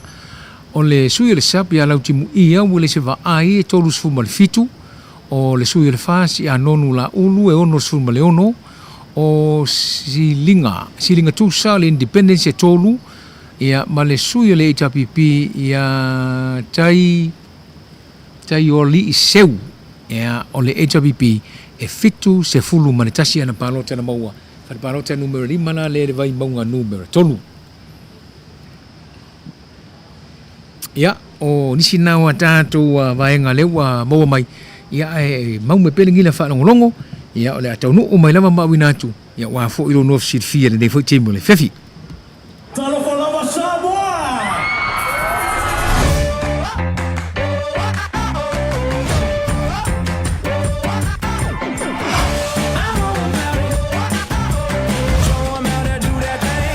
To do now.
Mai boy Faasaleleaga tu sa o lau li tio po le misi ai lunga le YouTube channel. Whaapena vo i le Facebook page le Talo Falfalupo, le TV tolu, ma le siufonga le Talo Falfalupo i lau le tio. E te mai boa mai whaafonga ai, i le whaanga solonga o le whenga paloto le rei tu sanga. O ba whaiona awina tu nei Faasaleleaga tu sao, o na o le lango malosi a le My Island Realtors a whaio tausa ili sau whanua a e asau long le fia whai a siansi le My Island Realtors e wheso soani ia te oe mai moi le YouTube channel ma le Facebook page a le Talo Falfalupo ma le TV tolu e maise o le siufonga o le Talo Falfalupo i le whaanga solonga o le paloto le reitu sanga manuia lau palota.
Ya. Fifela mo nganga to fa felo ya tum fa talo fatu Samoan ni fu chimo le fiafi e pe le mo fo ona tala no o le maua mai lava le sei unga ia ma tu wala ma fo lo nof ta po i mai le fiafi e le unga le o tonu mai o le palota stasio fa palota numero 2 ia samle ulu le fakasa ia nganga e monga numero tasi o le palota po le sui to tasi ia la wano mulivai la wano e tolu suma le lima na palota na maua o le HRPP te vanga Mikaele a Lam e fitu suma le iwa na palota na maua o le sui o le sap ia tuala tua i vau te vanga Iosefo Bonifasi o le sap e se lau suma le lua ia ma le sui o le fast ia vaao ia e se lau tolu se fulu ana palota na maua fal palota la le numero lua i samle ulu le fakasa o le fal palota numero tasi nga ngai monga lava numero tasi pata mea le fakasa i pata mea lau wano le sui toto tasi se lau fas fulu ana palota na maua te vanga Mikaele le sui le chapipi es fulu maliva tu wala tu i vau te vanga le sap e valu sulu maleono ia ma wao le fas e tolu se fulu ma le lima na palota na maua ia o nisina o atatua a whaaiunga lea ua tanu mai ia malava ia le whaafonga mai a le tātunu ia i le fuitemi o le fefi o le si whaaiunga lea o le mai le vai maunga numero tolu whalpalota numero valu o le whalpalota la le me tisi nai tanu ngā manono o lautimu ia le sui le sape fa suma le fitu ana palota nonu la ulu sui le fa se lima suma le valu o si linga tusa sui tuto tasi fa suma le fa ia mar sui le chapipi ia tai oa li seu ia e valu se furu le fitu ana palota na maua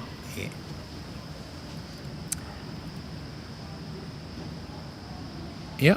salo pau o nisi o fai unga leu to ai tonu urta to vaenga le nei fiafi ia e fa malo atu fa talo fatu ia malo on sai ia malo fo i tau tai tau no mai lava ni so tatu iunga ia ma fa fonga ele tatu tunu mai boy Faasaleleaga tusa o lau li tio po le misia i lunga YouTube channel fa pena vo i le Facebook page le talo Falfalupo le TV tolu ma le Siumu le talo Falfalupo i lau le tio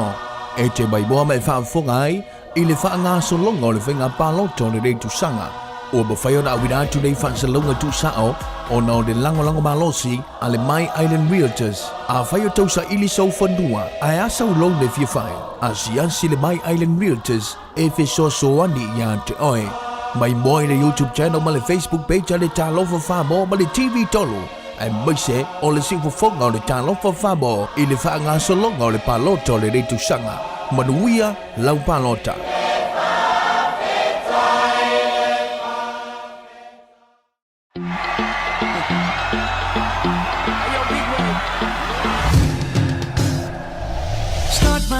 So jump in, here we go together. Nice cool breeze and big palm trees. I tell you, life don't get no better. Talking about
lua lima iva tasi lea. Ole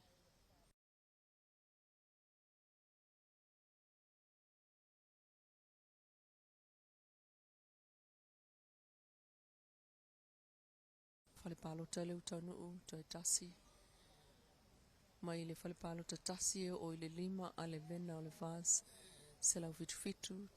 tolu selau tolu, lua lua ono, selau suluiva, lua selau suluono. O mapu, tafai ngata o le sap, fitu fitu, sefulu tasi, fitu, sefulu ono, sefulu lua. Pepe Christian Fruen, selau ono lua, selau fitu fa, selau sefulu. Sanga ngatasi mal falpalo tatasi o le lima.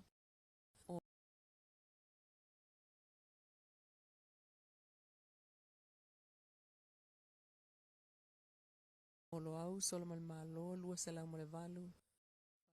Fitu, lua selau fa fitu, lua selau iwa fa, selau valuono. Sa maina ki some o le fas, lua selau fa fitu, valuono, lua selau male lua selau lua lima, selau iwa lua.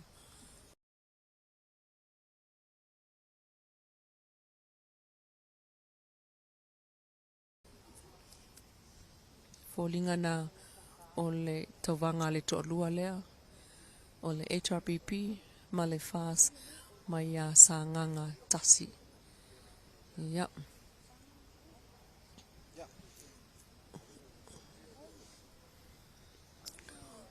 O mai maunga fa, sutasi ana fale palota lea ua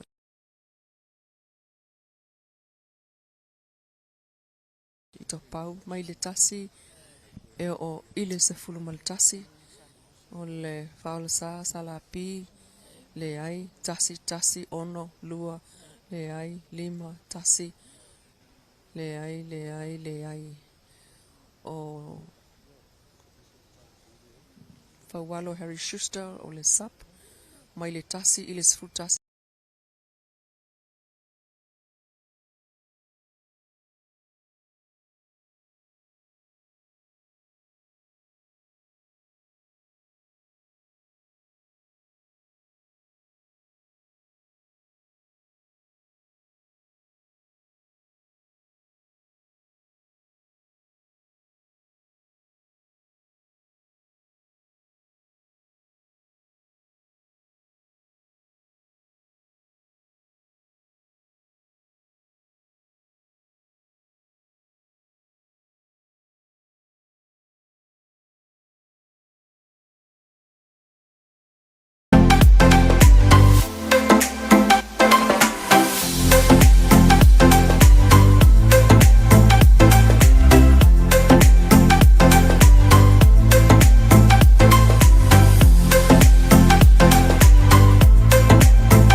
Mai boy Faasaleleaga tu sa walau li jopo le si lunga di YouTube channel. Faapena vo i le Facebook page le Lalo Falfalupo. Le TV tolu Malaysia ufonga le Lalo Falfalupo i le tio. E te mai boa mai faafongai i le faanga solonga le venga paloto le tu sanga. O ba fayo na wina tu le Faasaleleaga tu sao. Ono de lango malosi ale My Island Realtors a fayo tau sa asa ulong le fiafai a si le My Island Realtors e fe so wandi ya te oi mai boy le YouTube channel ma le Facebook page le Lalo Falfalupo ma le TV tolu ai mai se o le sifu fonga le Lalo Falfalupo i le faanga solonga le paloto le tu sanga manuia lau palota